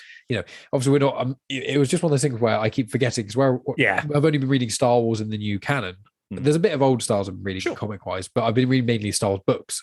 So with Star Wars' series, especially more so modern comics anyway, they don't have as much of that in it. To be fair, like in Star Wars in general, in the films and stuff, the women aren't really, that like they're dressed very conservatively. I think almost. It's always just the Twi'lek stripper, I think, is the only one. Exactly. Almost in the first 6 movies, I think is. I think that's the only time where you see like more flesh. Like if you look at Princess Leia and other characters and Padme and stuff, they're very kind of conservatively dressed. Yeah, but again, that's why the not one a bad thing with Leia was. That's why Return of the Jedi was that big thing, because it was so conservative prior. Absolutely, yeah. But it was mildly off-putting, I will say, but it didn't take away from the character or anything. I was like, oh, didn't feel necessary. It is peak 90s, which is like sexualization up to the max, extreme 90s, so blood, gore, violence, guns, pouches, ammo belts, you name it, it's all there. Oh yeah, it didn't ruin it for me. It was just like, oh, I just didn't think about it because when reading comics and whatever. But aside from that, like she was fine in it. I quite liked that she was. When Spider-Man went to her, I was like, can you believe this? Venom's trying to team up with me. She's like, you should 100% team up with Venom. What are you doing? Obviously. And he's like, what? And it's like that bit where it's like, you would kill Carnage. There's literally no other way. What are you doing? And then they start fighting. And then there's kind of that thing where it all gets a bit too close for comfort with all of them. And then you kind of keep adding in heroes. And it's very weird because when there's just the 3 of them, Venom, Black Cat, and Spider-Man, they're kind of getting each other's ways in different ways. If one of them isn't against the other one, then it's another, and it's kind of like this triangle, like the opposite of a lover's triangle. They're kind of like frenemies, but more enemy side. And then you get Morbius throwing into it, and then Spider's like, oh, Morbius, he kind of sucks. And then you get Deathstroke, and then you get more, and you keep adding them. He quite literally sucks. That's his thing. He's a vampire. So it's just, once they get to about 6 people, they stop even really acknowledging there's so many of them. Yeah. And there's some very, like, the artwork of these, we haven't really mentioned it yet, but I know in Clone Wars we'll be comparing. Oh, yeah. But I do really like the artwork in this. I think when reading through the different comics, so Unlimited Web of Amazing, Spider-Man, and Peter Parker Spectacular, so those 5, there is a difference. You can tell, but it's actually quite minor. I think Peter Parker was the one that changed the most, but even in those ones, it looks very, very similar. And I really like that. The color palettes are very similar as well. For the most part, there were certain ones that were a bit brighter than others, but I really liked how when there was a big fight scene, it was a lot to take in. It didn't feel, it wasn't too busy in some ways, if you know what I mean. Yeah. Like, and I think with modern comics, when I see these giant fight scenes, they're so well detailed and the artwork is phenomenal, but there's so much to look at. You're like, there's no free space. Every single pixel is showing something. And when you've got it with this, where it's a bit more low key, it's a big event, but really a big event, what with 5 big-ish characters, really, and the rest of them are just smaller characters in this. And obviously Cap even popping up is just a little brief thing to be like, he can't be in the whole thing, but let's drop him in for certain parts. But I think he does come in at a very important part, because I think they're at their lowest ebb, and Spider-Man's like, we'll never win, we've got to kill him. The morale. Yeah, I got to give it. And then in comes the cavalry with Cap. And I love that splash page of him reaching his hand out. And I do remember that from the first time I read it. It still sticks with me, that image, because you just think, what can they do? How can they recover? How can they come back from this? But Cap's there and you're like, yes. And he's like, we'll find a way. We'll do it. And I think with Cap, that this showing of Cap in Maximum Carnage is actually one of the shortest but best ways to show what Cap's all about. It's very precisely, immediately, you're like, oh, I know exactly. Like, if I'd never seen the Captain America movies or read any Captain America, you get that, and immediately the way they all interact, they're like, oh my God, he's here. But he's not like Superman, where he's actually stronger than everyone. He just won't give up. And that's kind of Spider-Man's thing as well. Always get back up if you get punched back down. But even Spider-Man's at that point where he's like, I'm just getting destroyed. And Cap comes in and you're like, yeah, Cap's here with a shield. He's great. Yeah. Well, again, is that symbol of kind of hope and justice. It works very well. Yeah, and I think that is that I think that character works within this story. The other characters, I'm like, yeah, sure, Iron Fist, Deathlock. Yeah, I've read a good Deathlock comic. I've read a few good Iron Fist comics. Morbius is here and there. Firestar, I've not really read much New Warriors, but I've read her miniseries and things like that. They're fine. They're there. Cloak and Dagger I actually quite like as characters. I think they're really interesting because these. And Cloak actually create Shriek, who becomes one of the main, obviously, antagonists in this. And I've always kind of liked their connection and their backstory, that they were drugs were tested on them and they became these dark Avengers. And Spider-Man's like, you can't kill. And they're like, yeah, we're going to kill. We're going to kill the drug dealers. Let's kill them. This is what we want to do. This is what we're all about. I haven't watched the TV show. I did watch the crossover episode with the Runaways, but it's not for me, I don't think. I probably won't go there. But I like the idea that they're homeless superheroes. I thought that was always quite interesting.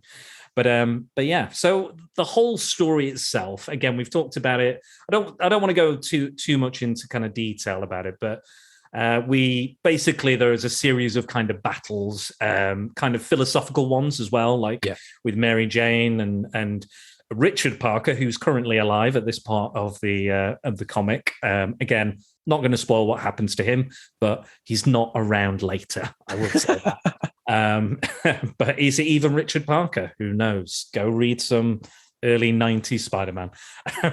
But yeah, it's a series of battles, and sometimes they win, sometimes they lose, and they get the upper hand. They get a sonic gun from Reed Richards, and they shooting Carnage and stuff. What did you think of this? The machine they make at the end, because Shriek is giving off these negative kind of vibrations, let's call them bad vibrations, if you will.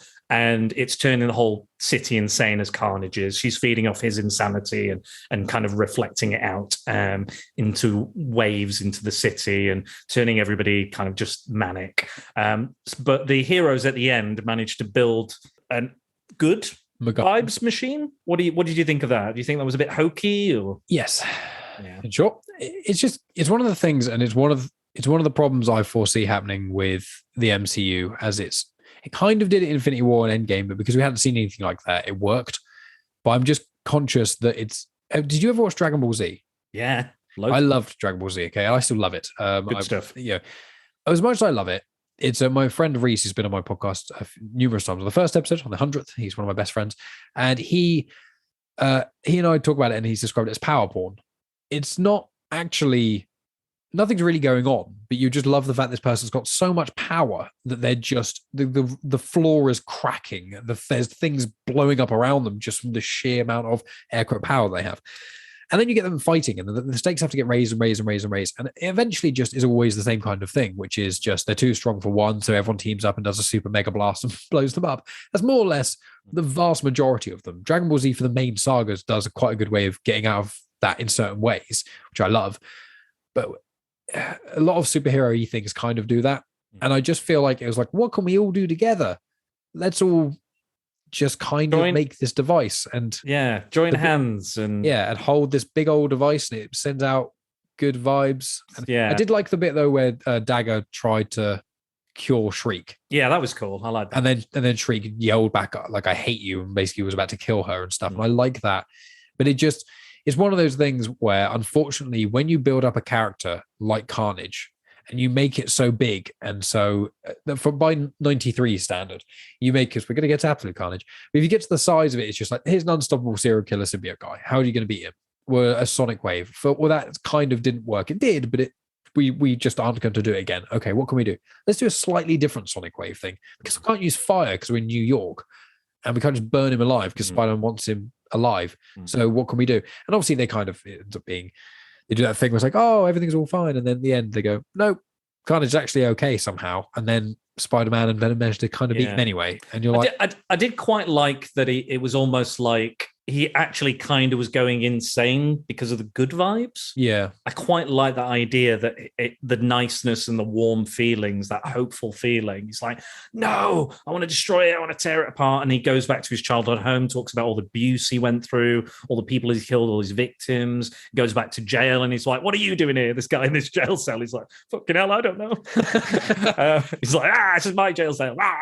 And he's just going, and he's crazier and more like he's like an animal in pain and tearing himself up inside. And I quite enjoyed that aspect. I don't think we needed the machine. Yeah. I quite like the bit where the heroes do turn the tide without the machine, that just them being there, Cat being there, and all the characters going, we can make a difference sort of thing.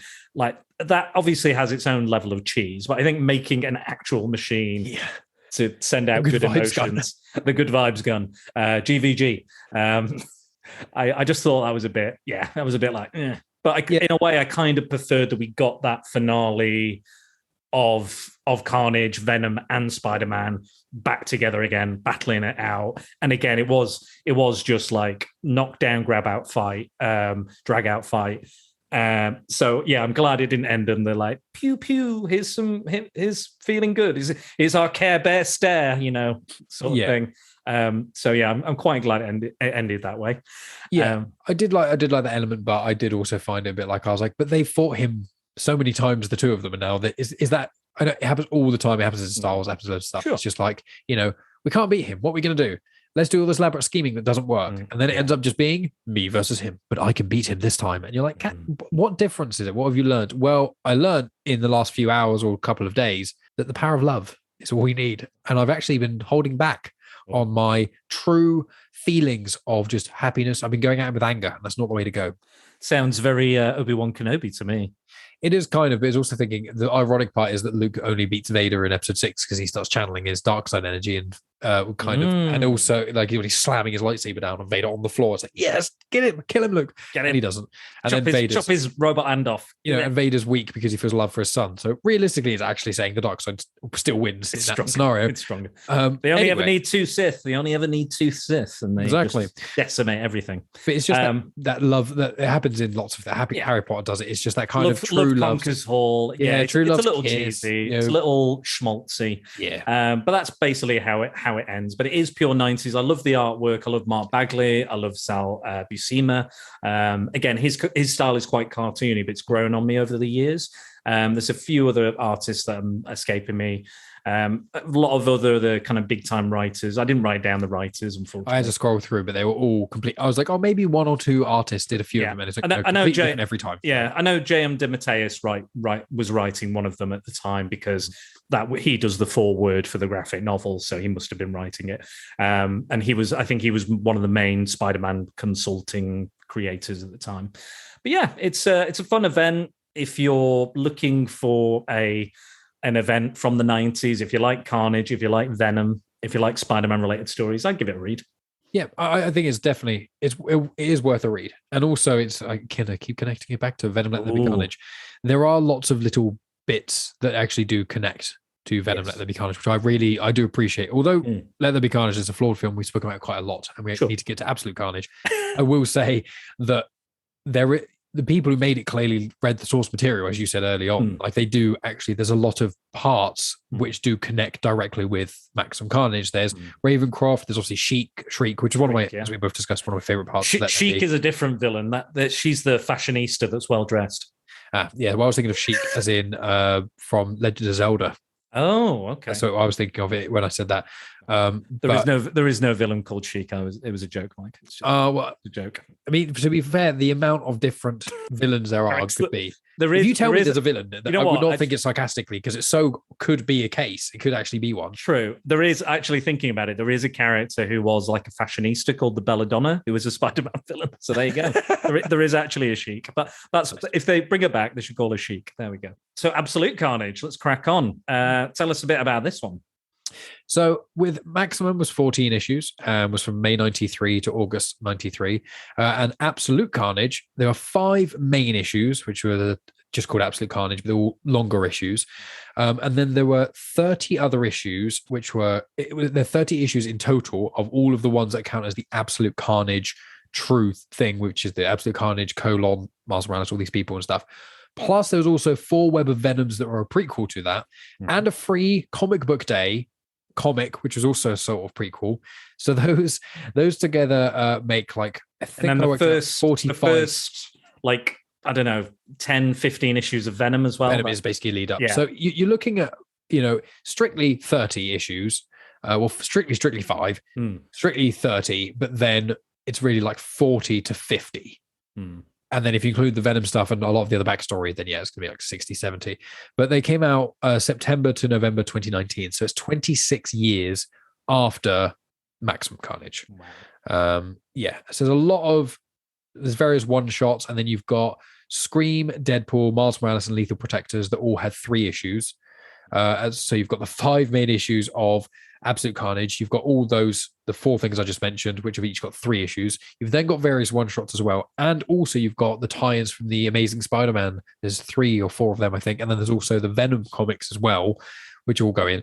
So all of them come to, as I said, 30 to 45-ish. But Lethal Protectors is there, and you've got the start of the Scream comic as well. And there's a lot in there. There's the Avengers one, I think it is, where Immortal Hulk one. Yeah. Oh god, yeah. Captain Marvel as well. Yeah. Almost everything. There's like all the. This is really all the main one. You can feel it's quite post MCU because a lot of the characters in there we've now seen on screen or something like that, which I as a big MCU fan obviously enjoy that. But I found that if anyone hasn't read Absolute Carnage, obviously we're going to spoil it, but people should read it. But I'd actually say if you enjoy Maximum Carnage, you should definitely read the Lethal Protectors 3. Yes, because although I think they're not the best of them, I think Scream, Deadpool, Miles Morales are probably better comics for me. But Lethal Protectors I love because that's where the majority of the characters from Maximum come into it, and I really liked that.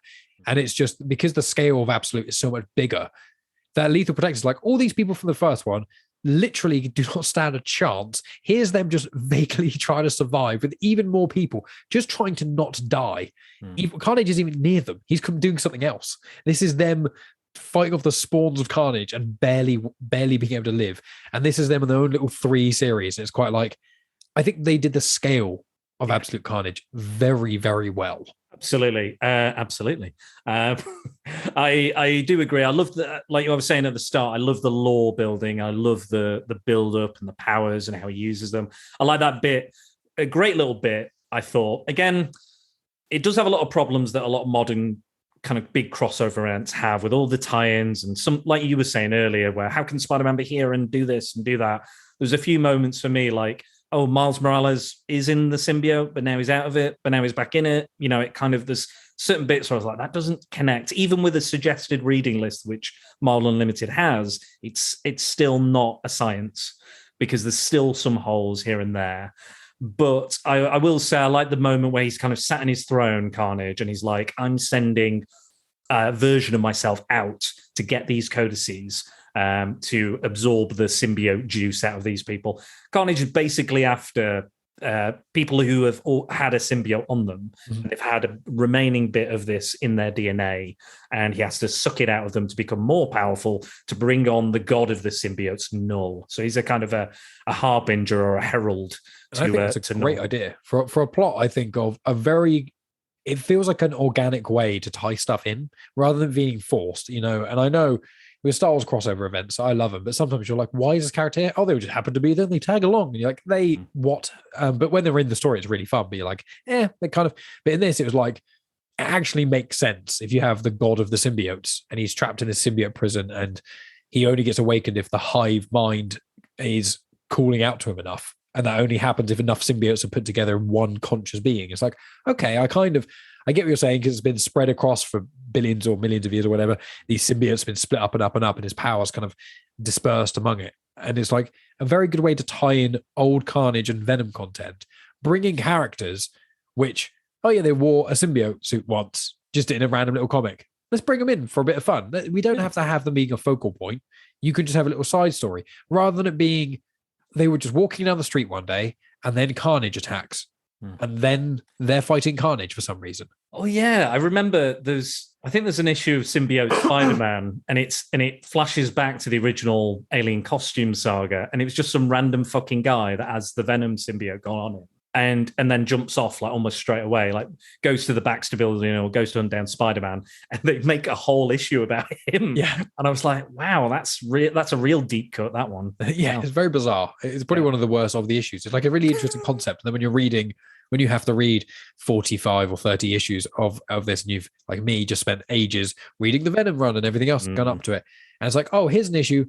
There's no consequence. It's just a fun. It's like that sounds like a fun short story that deserves about 4 pages in an anthology comic, not its own 30-odd page comic. I literally am thinking of all the stories, because obviously I've done this over an amount of time. I started because we were going to do this earlier, but obviously your schedule was a little crazy. And we did Disney discussions as well. We did Disney, yeah. You know, we did it all. We did the Boba, we did all this stuff. But I was reading it kind of in chunks, and that was one of the first stories. And I only just remembered I read that. I only just now went, oh shit, yeah, that was part of this. All this random fucking weird stuff. But I do like the links to Maximum Carnage as well, because clearly the events are very similar and very clearly linked. I liked the doppelgangers of Carnage looked like. Oh, they looked amazing. The artwork in these is some of the best. It's the coloring as well, the lettering, everything about it is just phenomenal. So clever. I love the kind of the thought boxes. They're not bubbles anymore, they're kind of boxes or whatever they call them. But yeah, I thought like Scream talking was just a squiggly line. I quite enjoyed that. Yeah, she's just, because it's just representing her just screaming in Andy Benton's head. But yeah, that's kind of the gist of the story. I will say that, again, like Maximum Carnage, the first few issues do get quite repetitive. So it's like, oh, Carnage is going after Ghost Rider, and she's going after X-23, and she's going after this. And it's like, and again, some of the characters, like there's definitely deaths in both of these comics and resurrections and what have you.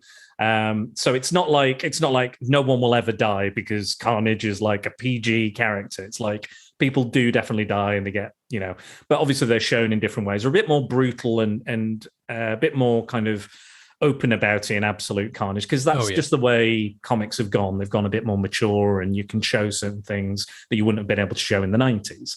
And that's just the way the world works. But I did enjoy some of the tie-ins were pointless. I'll be honest. I think the Immortal Hulk one was pointless. Yep.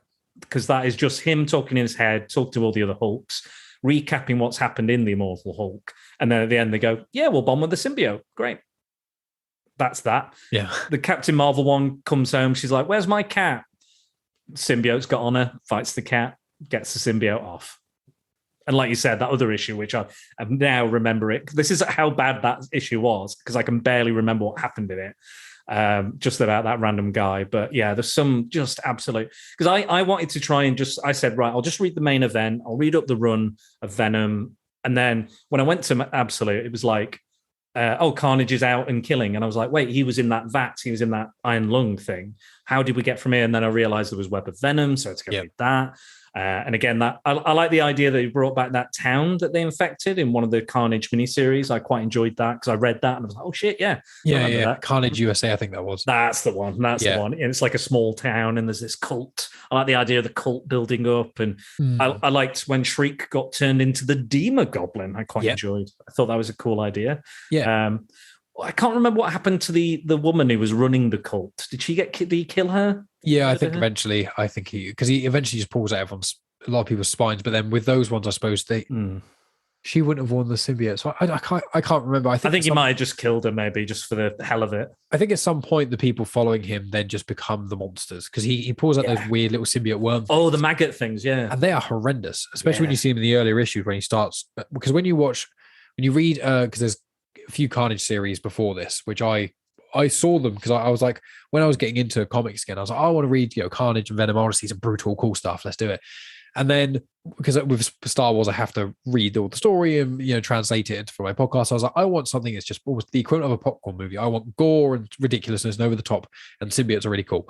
And I read some of the Carnage comics, and I tried reading, I think it was Superior Carnage, and I was like, I have no fucking clue what's going on. And then I went back and back and back, and eventually I was like, yeah, I literally have. That's basically was a catalyst of me going, I have to start all the way back. And Superior Carnage only works if you know the Superior Spider-Man stuff as well. So which I did go back and read like key issues in the Peter Parker turning into this Superior Spider-Man with Doc Ock, and then the key issues of that and how that linked in. And I was like, so my comic knowledge of that era of those sort of 5 years is pretty good. Yeah, but I liked. There was a couple of series I really liked. I liked Did you read the Carnage series? Quite recent one where he gets hold of the Darkhold. And he's using the book. That was the 12 or 16 issue one. Yes. Yeah. And it's that was a good run. And I think there was a few Minimum Carnage I quite liked. That was great. I thought it was lots of fun. That was a cool little thing where he goes into like the microverse and stuff. Yeah. That was an interesting one. There's lots of weird and wonderful ones. There's one which was a sequel sort of to Maximum Carnage, which was Venom Carnage Unleashed. And it worked as a sequel to simultaneously the Maximum Carnage comics and the Maximum Carnage Sega Genesis game. Wow. Where Carnage finds out about the game and gets enraged by it, and then he enters the internet to try and kill people who are playing the game or something like that. And it's so meta. It's very bizarre. And you're like, Carnage enters the internet. And it kind of links to that once again in Venom Let There Be Carnage. It's a really bizarre thing. And it's like, that's goofy and strange and stuff. And but in this Absolute Carnage, you're just like, the stuff is off the wall, but it's scary as well. This does horror very well. Like, this Absolute Carnage, very atmospheric. Yeah, it's dark, it's grim, it's brooding, it's red, it's raining. A lot of the one shots were. I'd say if someone's going to read these, I'd say ignore basically all the one shots that are, as you said, Captain Marvel, Ghost Rider, any of that stuff. Yeah. Just kind of skip and be Web of Venom and maybe the Carnage series if you want to. You don't necessarily have to, but Web of Venom and then I'd say the Venom for the more of the lore and the null stuff. I'd read the first few issues of Venom up until that point. Read Web of Venom. Yep. Read the main event. Maybe the Spider-Man issues. Probably the Venom issues. Yeah. Call it a day. Yeah, and then because you can read, because if you want to read the 3 Scream ones, they're good. They don't do anything. They change nothing, so you don't have to. The Deadpool one, I think, was the most interesting in the sense. Yeah, it entertained me a lot. I was like, Venom and Deadpool interacting with Carnage is quite funny, but it had no consequence to the story. The Miles Morales one, I think, really did. It had a bit more. Deadpool versus Carnage is great. If you read that, that's a good one. I went through a little Deadpool when I was going through all these Carnage comics. I was like, I need a break from this and from my Star Wars stuff. I need something else. And I was like, what's even more ridiculous? I was like, let's get into Deadpool, because my Megan's brother, he bought me Deadpool versus the Marvel Universe, and it's the omnibus. So it's got that, and he kills the Marvel Universe, and he kills the Marvel Universe again. Yes. And you can also go Deadpool versus Deadpool, which is like a sequel to that. So I went for a little phase for a couple months where I was just reading loads of Deadpool stuff, and I got to Deadpool versus Carnage. And I was like, this ties in with what I'm already doing. It kind of full circle. I do like. There was one they did called Deadpool Illustrated, I think it is, and he goes into all the classic literature and like kills people. So he goes like Moby Dick and Pride and Prejudice, and he just like fucks everybody up. It's quite good. I do like Deadpool, but in small doses. Probably a little bit like Carnage and Joker. I'm like, I like a good one, but just every now and again, but not all the time. There is too much Deadpool at the moment. I tried reading it, and I was like, all Deadpool stuff. It's not the same, but he's very one note. He's brilliant. Yes. And he's very entertaining. The same as Carnage. I'll read like a solid run. I'll read like a solid 6 issues, and I go, yeah, that's enough. That's enough. Yeah. Give him a break for a few months, and then maybe pick up another one. Just exactly. I'd like reading it in like 1 or 2 evenings. I just read this one little Deadpool story and then put it away and not worry about it again.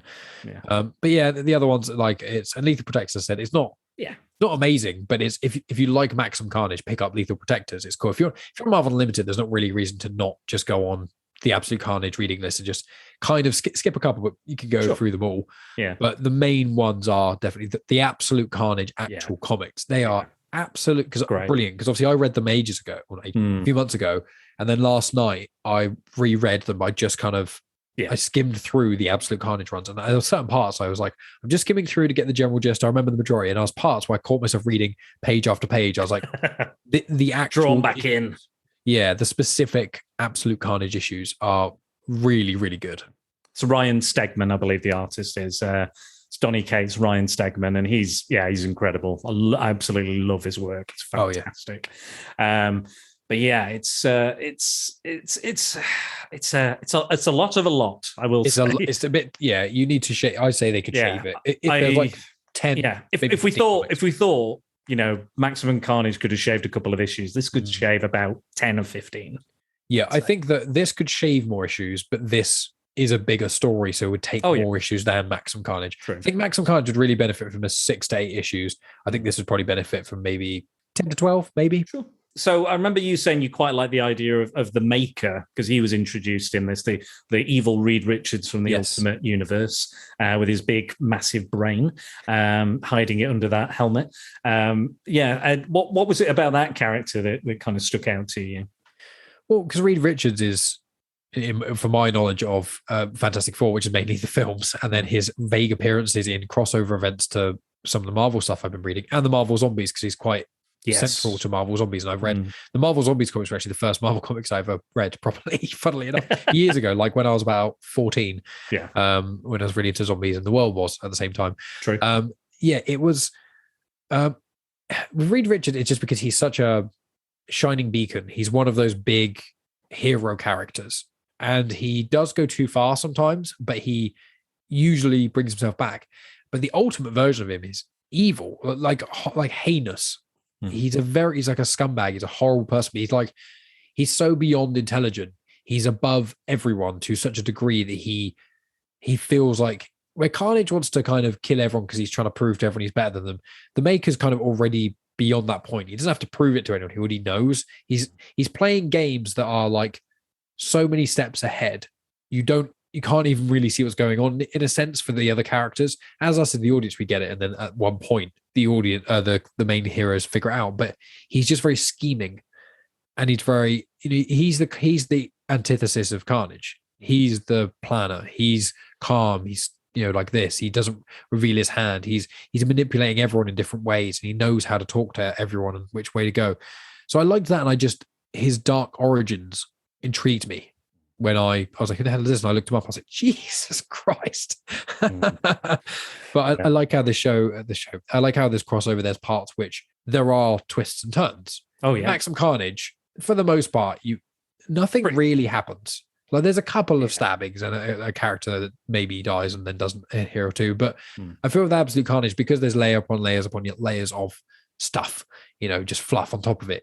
There are ways that the story stays compelling, like the whole stuff with Eddie plateaus, doesn't it? It kind of like the stakes can't be raised because it's just these are the stakes. People are getting killed in New York. Yeah, so you have to kind of build up stuff around there with the people. And in Maximum Carnage, it was about Peter dealing with the death of Harry and having it out with Mary Jane, MJ, because she's like, you need to quit being Spider-Man for a bit. This is too much for you. He goes, yep, I promise I'll do it. And then Carnage escapes. He's like, I can't. And you get that drama there, which I quite enjoy. And in this, you've got Eddie Brock and his, minor spoiler alert, the the son thinks it's Eddie Brock's son, and he thinks he's Eddie's brother, basically. And you get in the Venom story, you find out how all that kind of came to be and that's all about. But that's the kind of core of the story, is Eddie doesn't want to be Venom. He just wants to take care of his son and try and help him, basically. But he knows that Carnage is just this unstoppable force, and he's the character. He's basically Spider-Man from Maximum Carnage. Yes. He's beaten down. He can't really win, and he doesn't even really want to be doing it, but he feels like he has to do it, even though a loved one of his he's trying to protect. So I really like that switch up. The flipping of those characters from, it's we see a softening of Venom as well, which I quite like in Eddie Brock. And obviously there is sensitivity to him and his story and his backstory and all these kind of things he's gone through, and you kind of do feel for him. But when you look at him here and you look at him at Maximum Carnage is like, that's your skill, I'm going to eat your brains, and this, it's like, oh no, I've got actually something to fight for, and he's trying to be the best father he can without actually telling him. And Spider-Man's like, got to tell him, dude, he needs to know this sort of stuff, and he's like, and at the end, by the end of the story, he figures out that Eddie Brock is his dad. And there's a really touching moment where he's like, why did you leave me with your dad? He beat me up. And, why could you leave me? Why didn't you look after me? He was like, I'll tell you about it. We'll go talk now. Let's talk all out. Any questions you have, I'll be honest. Let's just do it. No more secrets. And that's the end of the story, basically. But in doing so, in saving his son from Cletus Cassidy, he invokes the god Null. So Null is coming. So that's the finale. Way that ends is brilliant. It's very much an Empire Strikes Back kind of ending, where you're like, oh, we won, but you didn't really win. No. You didn't actually. In the smallest of ways. Yeah, it's like you lost. You didn't even really win the battle. You got through the battle, and now the worst is coming. Yeah, and I like that. I think that was a good way to end and set it up. Another thing I quite liked about this story is Norman Osborn's role in it. Oh, yes. It's very interesting, isn't it? Yeah, it's really interesting, because I do own the Spider-Man 700 and the Red Goblin stuff. I went back and read it because of Carnage. I just haven't read it, so I would kind of like to go back and check that out, because obviously it goes on Normie Osborn, who's Harry's son, and it goes, obviously the Carnage goes on Norman Osborn and turns him into the Red Goblin. Yeah. But after that fight, he ends up having the mind of Cletus Cassidy, the consciousness of Cletus Cassidy is taken over and believes he is Cletus Cassidy. Yeah. And then obviously he gets the symbiote back. But then the real Cletus Cassidy turns up and goes, "You're not me, mate. I'm me." And he's like, "No, how can you be me? You don't even look like me." And he's like, "I'm dead. I died. I came back, and this is it. I've got a big scary spine showing, all this weird stuff's happening." And he's like, you're just a fucking cheap copy or a cheap, imitation. He's like, no. And he's like beating him up. And again, it was quite good to have those issues with Spider-Man, because obviously he's Norman Osborn, one of, Spider-Man's greatest enemies, but he's also Carnage at the same time. Yeah. Which is, an equally devastating and deadly villain. And he is backed into a corner and protecting two young boys. And like Venom's like, go protect them. I know you'll do it. You're the only one who can. And some great moments here. And there's a really good moment in Maximum Carnage where like Venom's like, I feel responsible for Carnage. You can't possibly understand how that feels. And Spidey's like, well, yeah, actually I do. Yeah, it's, that's the whole reason I feel that way about you, creating you. That's I'm responsible for that, and then you're responsible for this. I'm kind of responsible for both. But I did enjoy that Spider-Man kind of took a back seat. I think as much as I love Spider-Man, I think it was quite nice to have a different protagonist and a different kind of story to tell, because unfortunately we probably won't get Spider-Man in the main Marvel universe as a father, because that's what they're trying to avoid. God help them. They don't want him married. They don't want to have him kids. They don't want to age him in any way. So they'll do that in separate universes. But I did really love this kind of broken, beaten down father who's just literally just trying to hold this world together and is forced to team up with all these people, but he can't tell them everything. And he's like, oh, well, what about this and that? And this Codis collecting machine and stuff. Was there like a defining moment for you in this? Like, maybe the Captain America moment in the Maximum Carnage?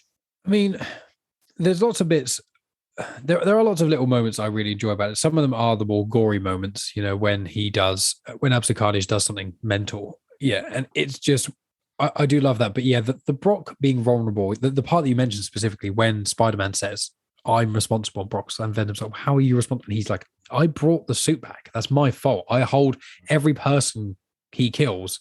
That's on me because I did something foolish. I didn't realize I brought this thing back. If I'd never done that, this wouldn't be happening. And so I really, really like that part. And I do like seeing when certain other characters, like when Hulk gets taken over by Carnage. And when you've got like Miles Morales, I love Miles Morales. I've not read a huge amount of his comics, but I love him from the games and Into the Spider-Verse.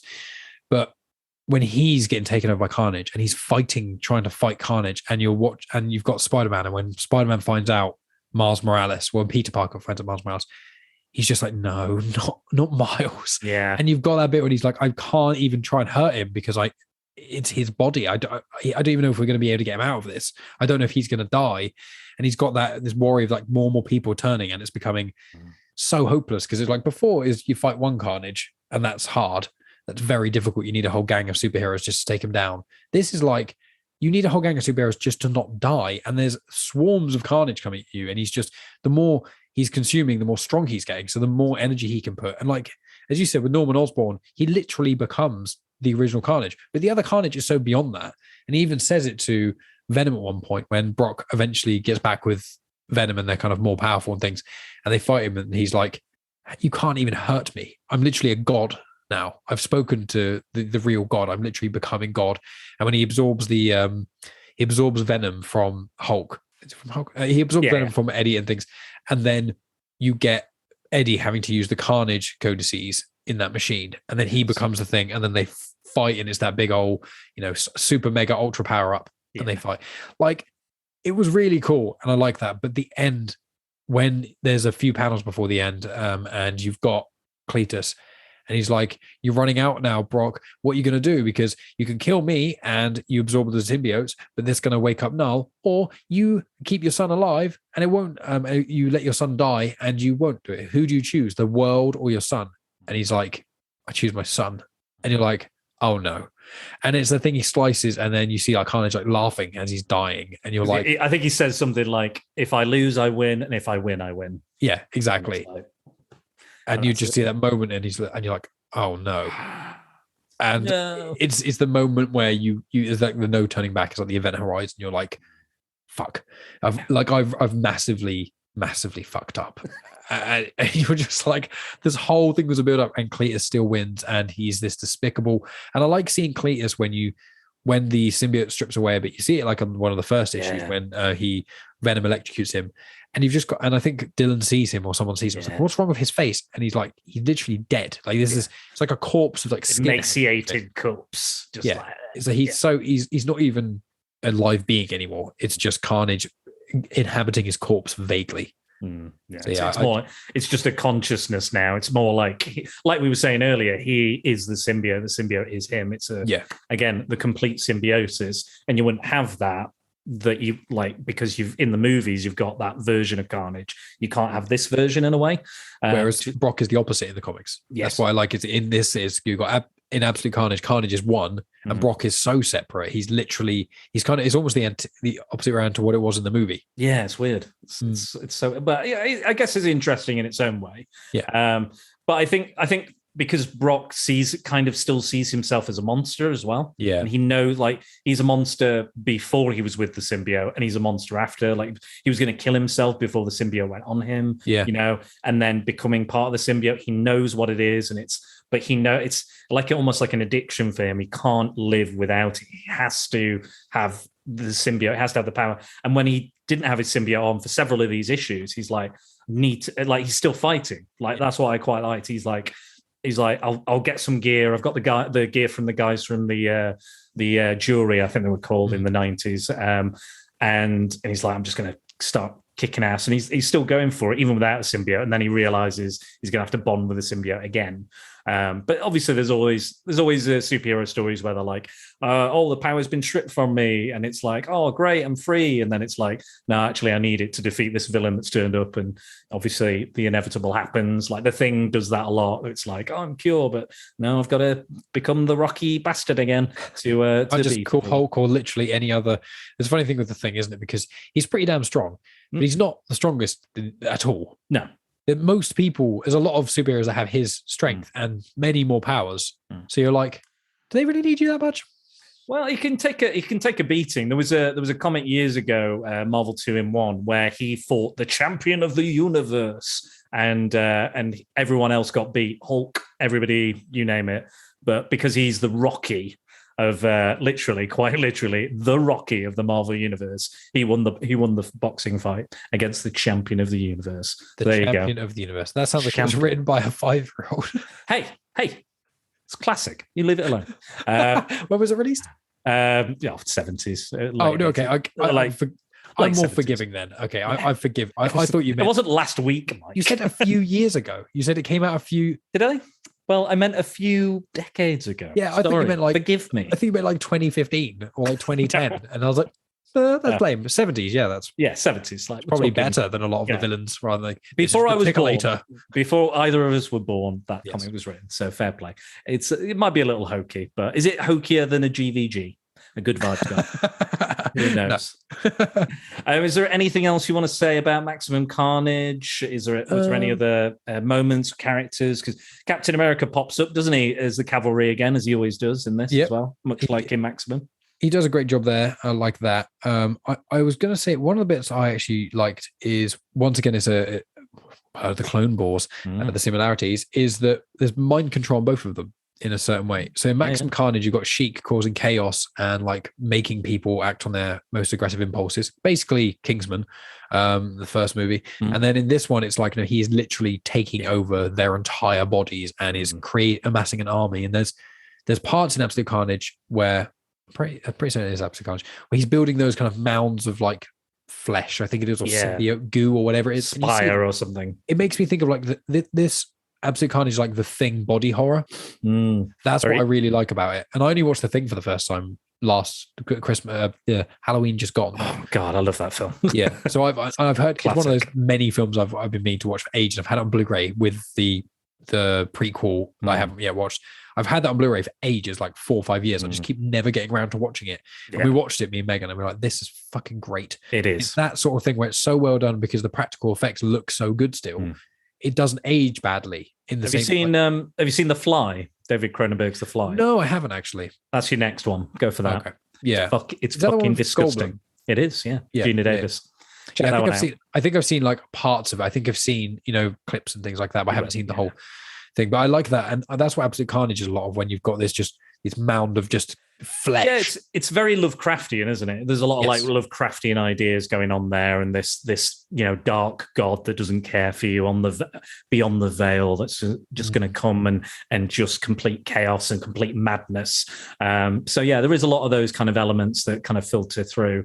I did like there's a lot of characters get infected with the symbiotes, obviously. There's one in the Miles Morales comic where it's like a serial killer and he's begging for help while inside the symbiote, I think. And it's like, Miles Morales is like, yeah, you are a serial killer, but go on, I'll have to save you. Yeah. And there's that bit where he's fighting Scorpion. He finds Scorpion, he starts fighting him, and they're after Scorpion for the codices because he was Venom at one point. And Venom's just like, Scorpion's like, fuck this, I'm out of it. And like Venom's like, what are you doing? Eddie Brock's like, what are you doing? And like Miles is actually getting killed because like Scorpion has been so cowardly to run off. I think he might kick him in the leg or something. Like, you can't run. If you can't run, I'll get away. Well, I think eventually Scorpion, he gets Carnage grabs him. It's like digs into his spine. Apparently doesn't quite get to the codex, and then he's paralyzed and he's like collapsing on the floor. And he's like, help me. And he's like, and Venom's like, you literally are such a coward, but I have to help you. And it's like that. Yeah. But I think, aside from that, like, yeah, it's a good event, I think. Again, if you stay away from the tie-ins, I'd say. But I did say, like, initially, like I said, I was going to just read those main things. I kind of wish I'd had now, but I'm glad that I read them just so I could get a better idea of the whole event and how it affected the Marvel universe. But I think it is time for us to compare, Mike. So let's crack on. So let's see. Right. What are my... I've not put on my bloody things for comparison because I'm a twat. Here we go. Right. Comic. So obviously it's because it's a comic, it's not a movie, so we're not going to do the same categories. So I've done one of these before with comics. So it was, we've got 3 categories. So we're going to do writing, art, and then I'm going to do inking and coloring. And then if we need to, we'll do a tiebreaker. Okay. One category for tiebreaker, but I won't reveal it just yet, just in case. So which one is better? Which had the better writing? Would you say it was absolute or maximum? That's hard because maximum is a lot more simple and absolute is a lot more complicated. So we've got one. It's almost like is the execution of one better than the other? Yes, I would probably still say absolute. I think. I think just because. I think the ending is the tiebreaker for me of that element. I think the Maximum does a really good job and the story's really cool. And although it's not the first time we saw Carnage, because he had a little 4-part appearance in Spider-Man and then he appeared mildly before that, it was the first real big Carnage thing. And it is cool, but it is just the same thing over and over again. Whereas I think that while Absolute isn't that different, it does, because of the lore around it and the symbiotes, it's just kind of, I think Absolute, the best way to describe it is the kind of sequel where it improves on everything apart from the originality. And I think that in certain scenarios that works brilliantly and it's exactly what you want from a sequel. And other times is the opposite of what you want from a sequel. I think in this scenario, it is elevated. I think it's just a bit more complex. There's a bit more to it. It's a bit more, almost, I say believable in the sense of it just felt Maximum Carnage a lot of times. The only reason they didn't win was because it was issue 7. Whereas in Absolute, it was like, there was never a time they were like, we're going to beat Carnage.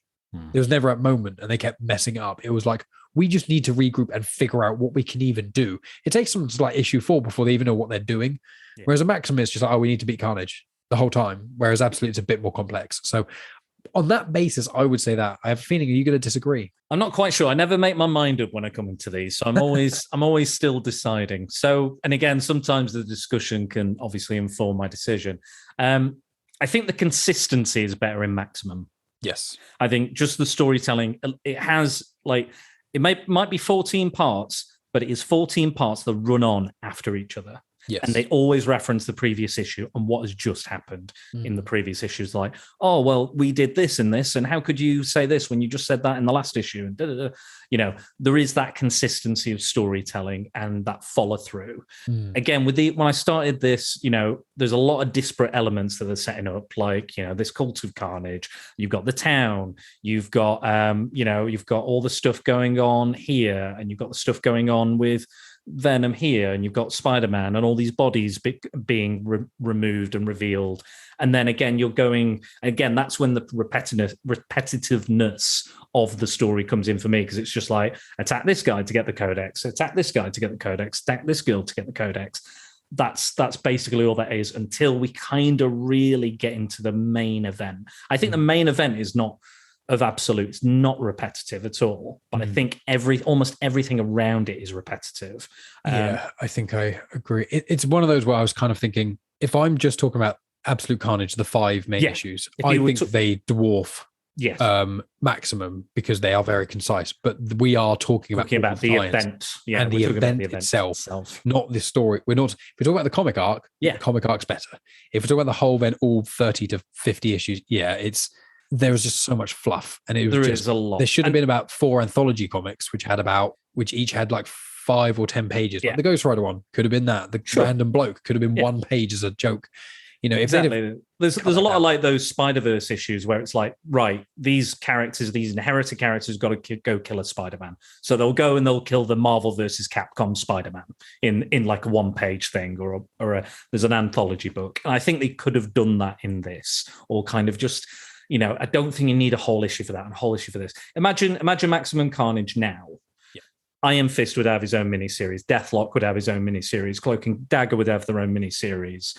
Morbius, all of those characters. Captain America would have a one shot. Like, it would be insane. And that is kind of just the problem with modern events, comic book events. I don't think it's not inherent to just this event. I think it's just the way the I don't know, the meat is minced, if we will. I think there's an issue there, and I think there's many issues here, quite literally, for this event, 30 plus issues. But I did enjoy it, but again, there's a lot of faff. I'm going to sway my opinion then. I think if I include all of the offset issues, it's just so much fluff that even that random symbiote Spider-Man guy who just goes, "Hello, oh, now I'm evil and in jail for some reason. I don't know." Then they kill me. Yeah, and I feel like even like with Maxim, to be fair, when Dagger dies, it does feel like they actually die. Whereas in Absolute, when you've got people who are suffering in Miles and stuff, you kind of still, there's that air of it, you kind of know it's not going to happen that way. But with Maxim, I felt like it did. And I did find that Cloak and Dagger are very interesting as characters because I'd not seen them before. Well, there you go. And you don't know, like, coming into that event, you wouldn't know. But like you said, we've got all these tie-in issues. We know those comics are ongoing. And we know that those characters probably aren't going to go anywhere. And again, there's, characters do get killed off in both, and there's victims and there's casualties and stuff. And like we said, resurrections and things. But yeah, I think for me, if we're looking at like classic storytelling, like one and done, no filler. No filler. I mean, there is filler in Maximum, but it doesn't feel like it's kind of enjoyable filler. Yeah, some of it. But it doesn't feel like, for me, it's just almost like there's a little bit too much Spider-Man in that, but a lot of it is not repeated. It's just, what else is he doing? It's like, here's 48 hours in the life of Spider-Man, and each comic is almost 2 hours. Yeah. But it just happens that in this 48 hours, Carnage is attacking. Whereas in Absolute, it's like, here is, over the case of a month, maybe longer, of Carnage slowly killing off people and getting the spine thing, while there's all these threads going off with the Maker and this, that, when to its core, you don't need all that. If you just read Absolute Carnage and the Spider-Man and Venom tie issues, you would perfectly understand the story. And I do like that device again that they used, where Carnage is sat in the throne, he sends off copies of himself. Yes. Because like you were saying, he can't be everywhere at once, like Wolverine is, or Spider-Man having so many different comics. But in this instance, Carnage can work all at the same time, because he's doing that. And I think that was a good kind of narrative way to get around that, him just jumping up and down the US, wherever he might be. He literally just sends those out. I'll tell you what this is almost like. This is almost like comparing Spider-Man No Way Home to the first Sam Raimi Spider-Man film. In the sense of the two comics, the scaling is so much different. The stakes are bigger.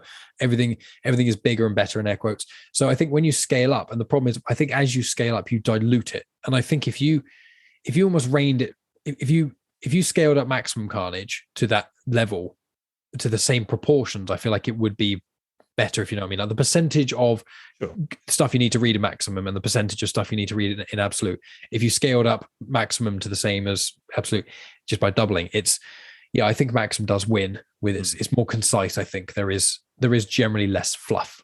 Yeah, I think so too. And I think, again, there's more writers involved in this as well, which I think is the problem as well. There's too many cooks. Yes. And I think with these guys, from what I read in the foreword for Maximum, is that they went to a hotel room for like 2 days straight and they fucking worked on this story, and they worked it out. They decided exactly what beats they needed to hit, who's going to write what, who's going to draw what.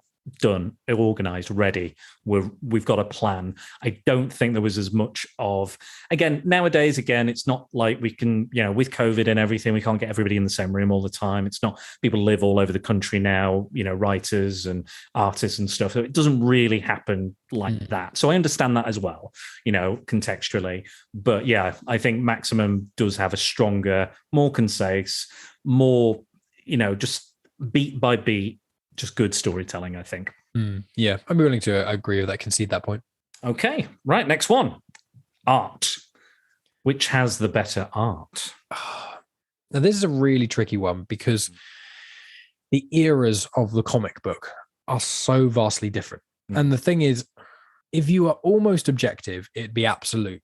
But because Absolute is you've got like a lot of technology. There is, digital coloring, digital. You've got that thing, and also I wonder how much, like, when you see the hordes of things, like how much of certain the big things, is it easy for digital artists to copy and paste or that sort of thing? Not to disparage anyone, because all the artwork is great, but with still a lot of hard work involved, either, whichever way you could. But obviously doing it in the early 90s compared to doing it in the nearly the 2020s, the technology is so different, and it's meant to be easier now.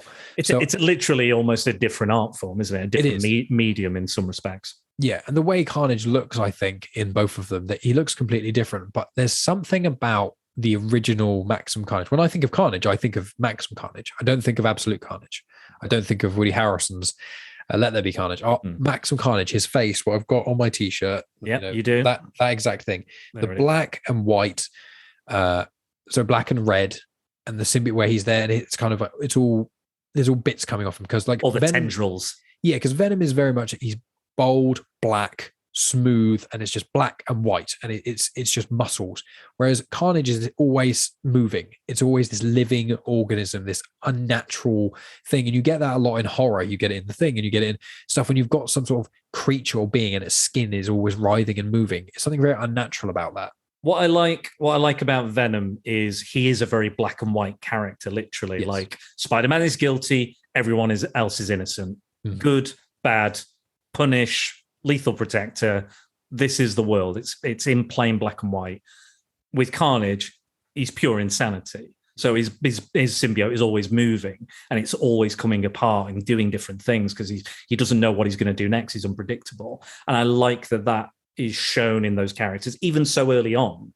Visually, you can see that. And again, obviously that's been played about with in times gone on, but it is a strong visual bit of storytelling, even from, back in the day. And I love those 90s artists that we talked about. I have to say though, Ryan Stegman, I can't really talk about the other artists because I can't really remember their work as strongly. And again, it was only in like a few issues here, a few issues there. They all do, unique and interesting work. Not all my favorite, but it's the same in Maximum Carnage. I think there's some weaker artists there as well. Yeah. But that's just my personal opinion. But the stuff Stegman does is incredible as well. Like, top tier artwork.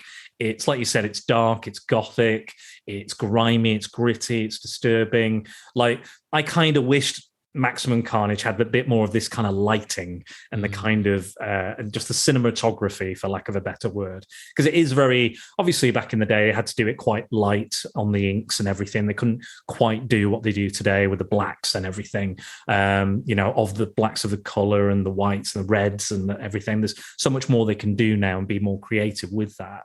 But there is something I really like about Absolute, and just specifically that main event, just amazing work. And again, all the stuff he did on Venom as well, the Venom series, it's superb. Like, there's no getting away how good an artist Ryan Stegman is at all. Yeah, and when you see the redesign of Carnage, and when you see with his rib cage and his spine, and then you see when someone's under the control of Carnage, they've got that spirally face thing. I was like, that is iconic. That's so cool when you first see it. And it's one of the reasons I say it works so much to the horror is because Maximum Carnage, it's all because of the constraints, as you say. It's basically all in the daylight, apart from they occasionally fight in churches or an atrium or something. Yeah. It's generally daylight, New York buildings. The backdrop is basically the same, but there are some very cool action panels. It's a very pop arty in a sense. You've got that really bright colors. It works really well, but you can still see what's going on. With Absolute, there's something about it which is just, it feels so dungeony. The whole time you're like, it's like underground. It's like the dregs of the city are like coming up, and it feels very hopeless the whole time. There's never this bright shining moment necessarily that's like, yeah, we're going to win this. Every time, and the artwork really tells to that. I think if you read both with no dialogue, I think that Absolute would probably work better. I mean, excluding, now I'm cheating, but excluding the 30 spin-off. If you read the 30 spin-offs, you'd have no idea what the hell was going on. But if I'm just talking in the sense of artwork, if we just chose the 5 Absolutes and the even if you cut out a few of Maximum Carnage, I think that Absolute really speaks volumes of the artwork itself, and you can really get what's going on. You see Carnage getting stronger, you see what he's kind of doing, and it's the artwork to that is some of my favorite artwork. Is the most, I love detailed artwork, and although I love the 90s Maximum Carnage there's a lot of moments that are very detailed, and you can see the hand drawn, parts of it. And I love how Spider-Man. There's some. I remember there's one image of like Mary Jane where she's looking like cross-eyed, and I was just like, "What is this? That's a dreadful bit of artwork." But again, Absolute does have that, but based on Stegman alone, I think I'm gonna go with Absolute, because I just think, like, again, it does so much, like you said, visually, that unfortunately Maximum Carnage doesn't do. Even though I absolutely love Mark Bagley is one of my favorite Spider-Man artists. Sal Buscema is one of my favorite Marvel artists who draws an incredible Hulk, literally incredible Hulk. But I think you get so much more out of the artwork, and that it's almost like it's raining blood almost. That you get that kind of. I think there is a cover actually where it looks like it's raining blood, if I remember rightly. Yeah, and there's so much more to that, and I kind of feel like, unfortunately, because of the restrictions and the restraints put on the comic book industry in the 90s, I think we would have had that if they had the ability to do it. I think they would have had it all at night. Would have a black sky or something, a red sky, like a Justice League movie or something.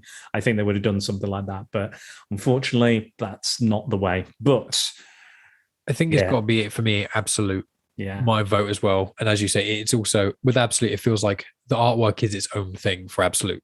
I know it is in Venom comics and stuff, it is similar, but for Absolute, it feels like this is its own artwork for this event, whereas for Maxim, it's like, here's a Carnage event happening in the standard Spider-Man comics. So on that very, very brief summary basis. And if you Google Maximum Carnage, Absolute Carnage, the Ryan Stegman artwork will come up first. Yes, because it's the main event, and two, it's the best artwork in it.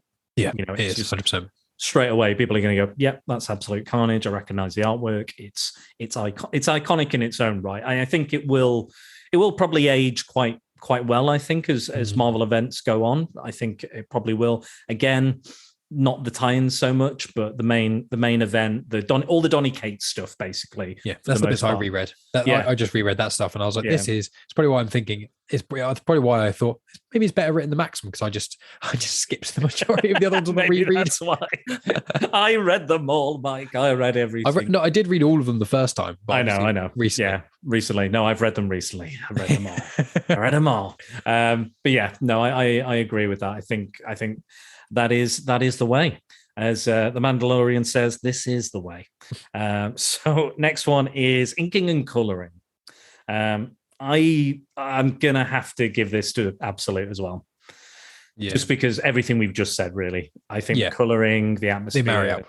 The different shades of blood, different shades of black, the different looks on the symbiote, the texture, like every symbiote has its own kind of almost unique look and structure and texture and design, and I love that. Again, I absolutely love the ink in Maximum. I absolutely adore, but I think the problem is the technology and the time has gone on, and the maturing of the storytelling, the maturing of the artwork, and what we do and what we can do in comics now has come along so way in, what did you say, 26 years it was between the two? Yeah.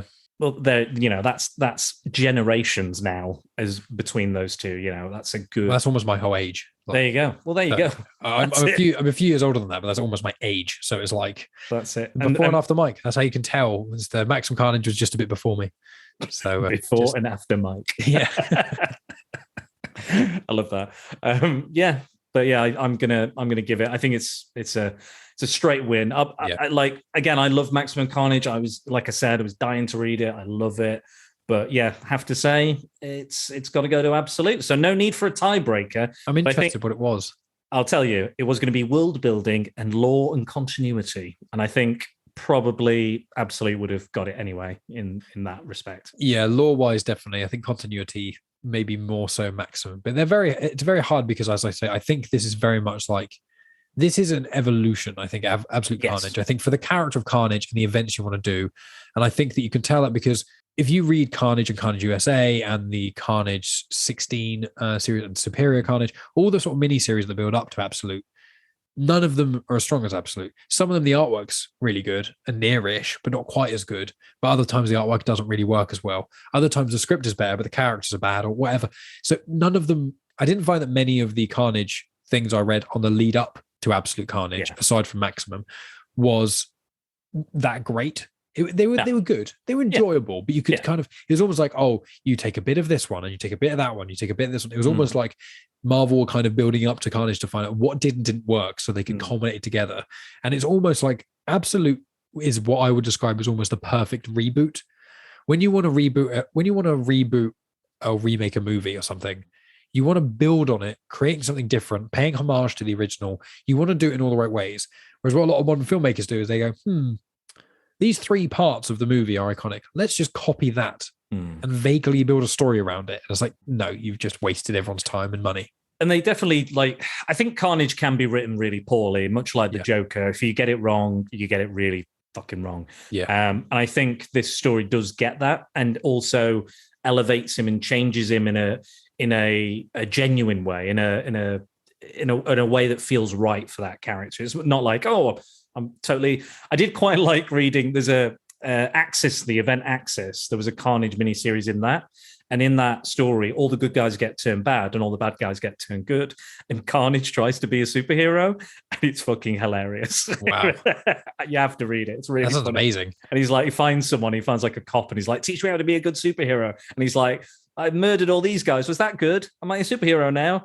It's brilliant. It's just because that's how the character would act if he just, flipped. It's kind of Deadpool-esque, isn't it? Yeah, it is. It's very much in that vein. And again, those characters kind of go quite well together. Even the little mini series in this is quite fun with Ravencroft and like the Man-Wolf and stuff coming in that, John Jameson.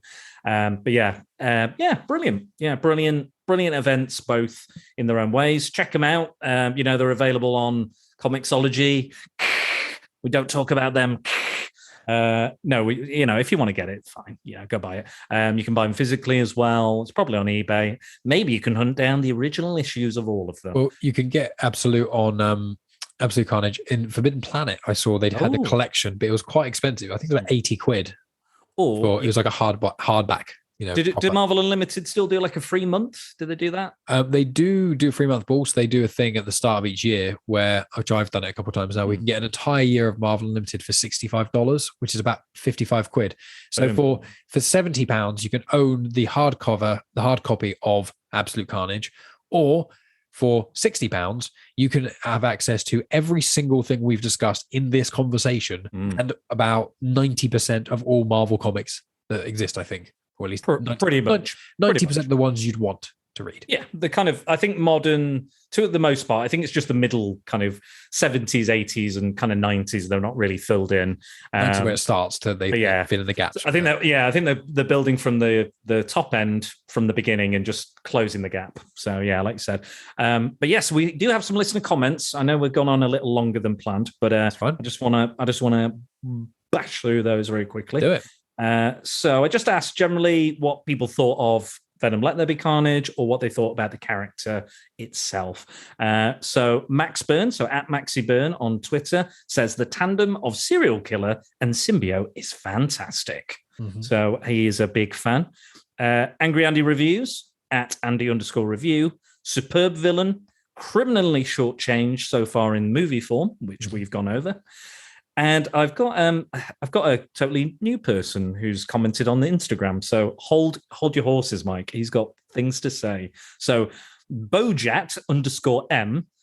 So I said, is he Marvel's Joker or is he a poor man's Venom? And he goes, Marvel's Joker. The OGs remember the crossover event where Joker stated that Carnage is the most disturbed man he has ever met and begged Spidey and Batman to save him. If they ever met face to face again, the Joker is getting his spine ripped out after pissing his pants. And no, he isn't a poor man's Venom. Carnage is more of a psychological character. The fact that he is crazy and hyper-violent makes him interesting. So to sum it all up, he isn't neither of the above. He is simply the best character ever created.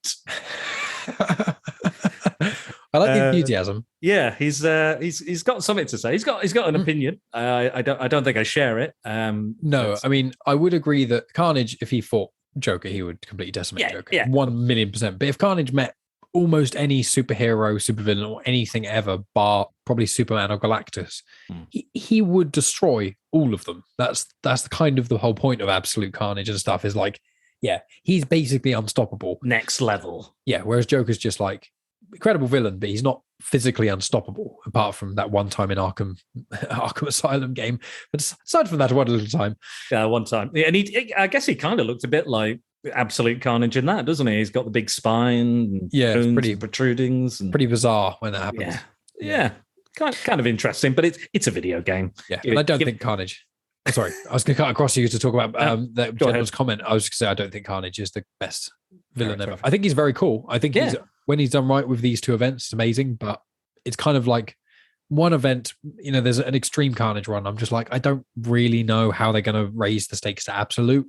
But you know, so I'll read it at some point, probably in another 5 years or so. But these two are very good, big Carnage events. But he's not the best villain.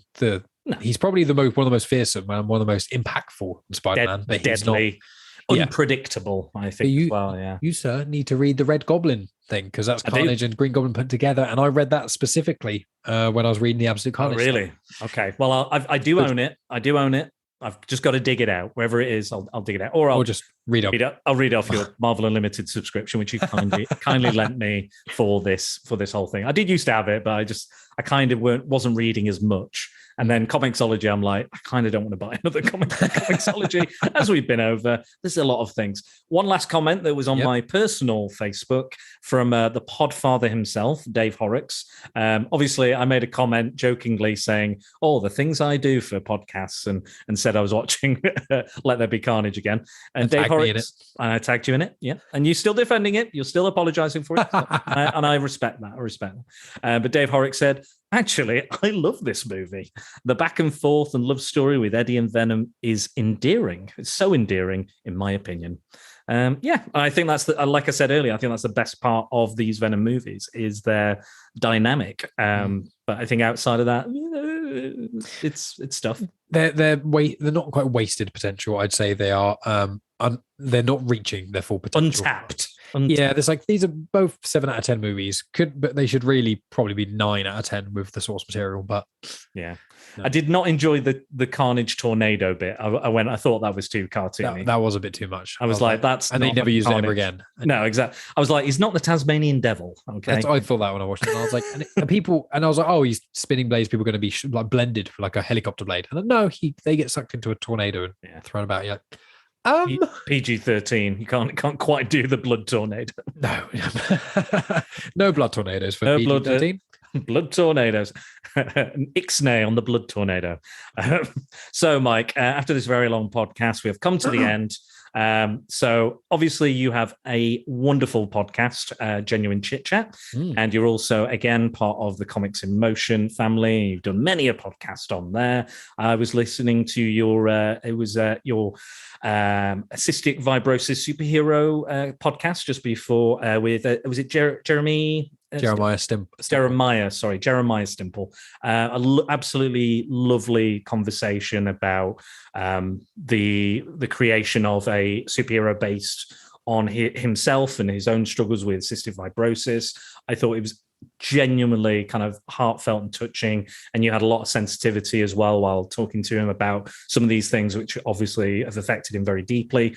And I thought it was a wonderful episode and actually quite a good place to start for some of the stuff and some of the things and the topics that you talk about on your channel. But why don't you tell more people about Genuine Chit Chat? Well, I have honest conversations with interesting people, and Spider Dan has been on the show as well, by himself, but also with other guests as well. I talk with people that I find interesting. You know, some of them are bands, some of them are, you know, I spoke to a Magister of the Church of Satan back in episode 52. I've got a friend of mine called Goff, who's a blind Australian filmmaker, so we talk about stuff like that. It's really just anyone I find interesting. I've had conversations about sex positivity with some people who've written Star Wars. It's really just, there's a wide variety of stuff. And I'd say with my conversations, the thing is, you're not necessarily going to be thoroughly interested in every single one of them. But there's going to be at least one. At least. There's probably going to be a handful of the ones that you really enjoy if you enjoy If you listen to my podcast, you're probably going to find at least one. It's such a wide variety of conversation matter. There's going to be something you enjoy in there. So I'd say if you're unsure and you're either just scroll through and pick one that has a fun title that you like the sound of, you can contact me at Genuine Chit Chat on social media and ask. Or if you go on my YouTube channel, where there are video versions of certain conversations on there as well, I've put things in playlists. So if you just want to hear everything, all of my talks on religion, or all my talks about science, or all my talks just about movies and stuff, they're all in. Or just if you want to get into more podcasts, I've got a playlist which is fellow podcasters, so you could just listen to all my conversation with people who also have their own shows. So yeah, it's really just a way for me to have conversations with people. But if you contact someone and go, hey, do you want to chat on Zoom for 2 hours, they go, no, leave me alone. If you go, I have a podcast and I actually have an audience, a lot of people listen, and depending on what your definition of a lot is, I'm not going to define it here, but my definition of a lot of people listen to it. And it's a great way to talk to people that I find interesting. So lots of fun there. And I got my other show, my Star Wars show, Star Wars Comics and Canon. Never have to read a Star Wars book in your life or a comic ever before. You just have to basically have seen the films, not even have to watch the series. And I go through the Star Wars comics, go through all of them and do character bios and stuff. And I talk about the plot details. So you never have to have read a Star Wars comic. You can just listen to any episode. And that's on the feed of Comics in Motion, but it's also on my YouTube channel. So well rehearsed, all of that. So well rehearsed. Again, meticulous, methodical, Mike. That's your new nickname, meticulous and methodical. But yes, we've got an upcoming podcast. We're going to be on Comics in Motion talking about Ms. Marvel, which I am fucking loving. Yeah. So yeah, I'm looking forward to it. I've just watched the last episode. I think are we on the next one? I think it's we're on the next one. This one's going to be Scott Weatherly and Brett Scott, I think. Check it out. Yeah, but I, before our conversation here tonight, Dan, I did watch Ms. Marvel episode 4, I think it is. Yes. We're on the penultimate one. That's what I dibbed. I was like, I'm doing Kenobi and stuff. Let's do the penultimate. I'm not confident enough to do the finale. I was the same, because I was like, I need a little bit of space between the two before I can talk, because I obviously I wanted to be on earlier, but I wanted to be on your podcast as well, but it's all and I promised you, but I'm coming back for Andor, not Endor, Andor. Andor and Endor. Andor and Endor. Let's hope he goes there, and then they can make that joke. But yeah, and also our Disney discussion is coming up on. Will it be on Genuine Chit Chat again and Comics in Motion? Well, I think that you're the host, aren't you, this time? I am. So I thought that you could release that if you wanted to. This feed of your own. If you can't be asked to work, then I can schneep it and use it as Genuine Chit Chat. But I thought it'd be nice for try and do a bit circular, just because the last couple of times I've been releasing it, taking all the glory. Oh, okay. Yep, sure. I will release it on here just for funsies. Yeah. I'll do that. So that'd be cool. Right. Yeah. So you can find me. So it's at Dan_Bores on Twitter. On Facebook, it's at Secret Bores. Instagram, it's at SpiderDan Secret Bores. Review, like, share, comment, subscribe, etc. Don't forget to use the hashtag #PrepareForPrattle when you interact with us. If you want to join the Prattalion and be briefed in full on the Secret Bores, swing over to Prattle World at SpiderDan and thesecretbores.com. And I'd like to thank my patrons. I am Jack's Musings, Paul Meller, Max Byrne, Scott Hodgson, Simon Cottam, Mike Burton. That's me. Angry Andy Reviews. That's everybody. I just realized as well, we've been talking about Spider-Man, which is content I almost never do, surprisingly, even though I'm named after it. And also Prattle World is named after Battle World from the Secret Wars, where Venom was originally found, and the black costume went on Spider-Man, and it all links in because Venom became Venom and Venom birthed Carnage, and it all connects. Interconnectivity, universes building upon stuff. Yes, we are done. It's been a long podcast, but I appreciate you taking the time, Mike, to sit down and talk Carnage. I've really, really enjoyed this chat, and it's been really nice to have you on. Finally left all this waiting. Yeah, he finally returned the favor. It's been enough time, Dan. But yeah, it's gonna be great fun. Fuck off! You delayed it. I didn't delay it. You delayed it. I'm too busy. I was too busy doing Disney discussions with also you. all the work. You're doing all the work. I'll do it this time. It's literally this month. Just before we hang up, it's literally this month was like I have to go on back to the filmography, the Secret Bores, and also Femme on Film. And I was like, I can't watch the 4 movies for Disney discussions, and while I'm also moving house and stuff, while also rewatching Let There Be Carnage and the other 2 movies and things. So I was like, in all honesty, it was like, here's a gap in my schedule, which is actually a gap from your and mine other movie watching schedule. Because Megan's like, Yes. all we watch now is there's 2 or 3 shows we want to watch, and the rest of it is all for podcasts. I'm the same. I'm doing research for my. I think it might be the next podcast is a top 5 vampire films. So I'm currently Daybreakers number going 1. through. Oh, Daybreakers. Yeah, I'm good. I love that. See, I wouldn't say it's number 1. I'm not a fool here. Blade 2 is number 1. Blade 2 is very good. But Blade 2 is fucking phenomenal. I assume you've got, like, I'm not going to ask actually because it ruined it, but I assume things like Lost Boys and etc. are going to be on there, which I think is really good. Maybe. But like, again, I've got 2 other guests. I've got Paul and Dennis, so they're going to bring something to the table. But as per usual, I'm going to go with the slightly more obscure ones you may not have heard of. Near Dark. I've already talked about that on Film on Film. Go check out Film on Film. That's why I said it. They're good. Yes, go listen to Rhea and all the good stuff. But yes, all the Comics in Motion people are great. So catch up with us whenever you can. But if you can, if you do find yourself in a position to donate and join the Patreon, please do it if you have any money or any shekels to throw my way. But it's very much appreciated. Thank you, Mike, again for taking the time out of your evening to talk absolute anarchy. And it has been some kind of ordered chaos, I like to think. But it's been a lot of fun. Thanks again, Mike. Thank you so much.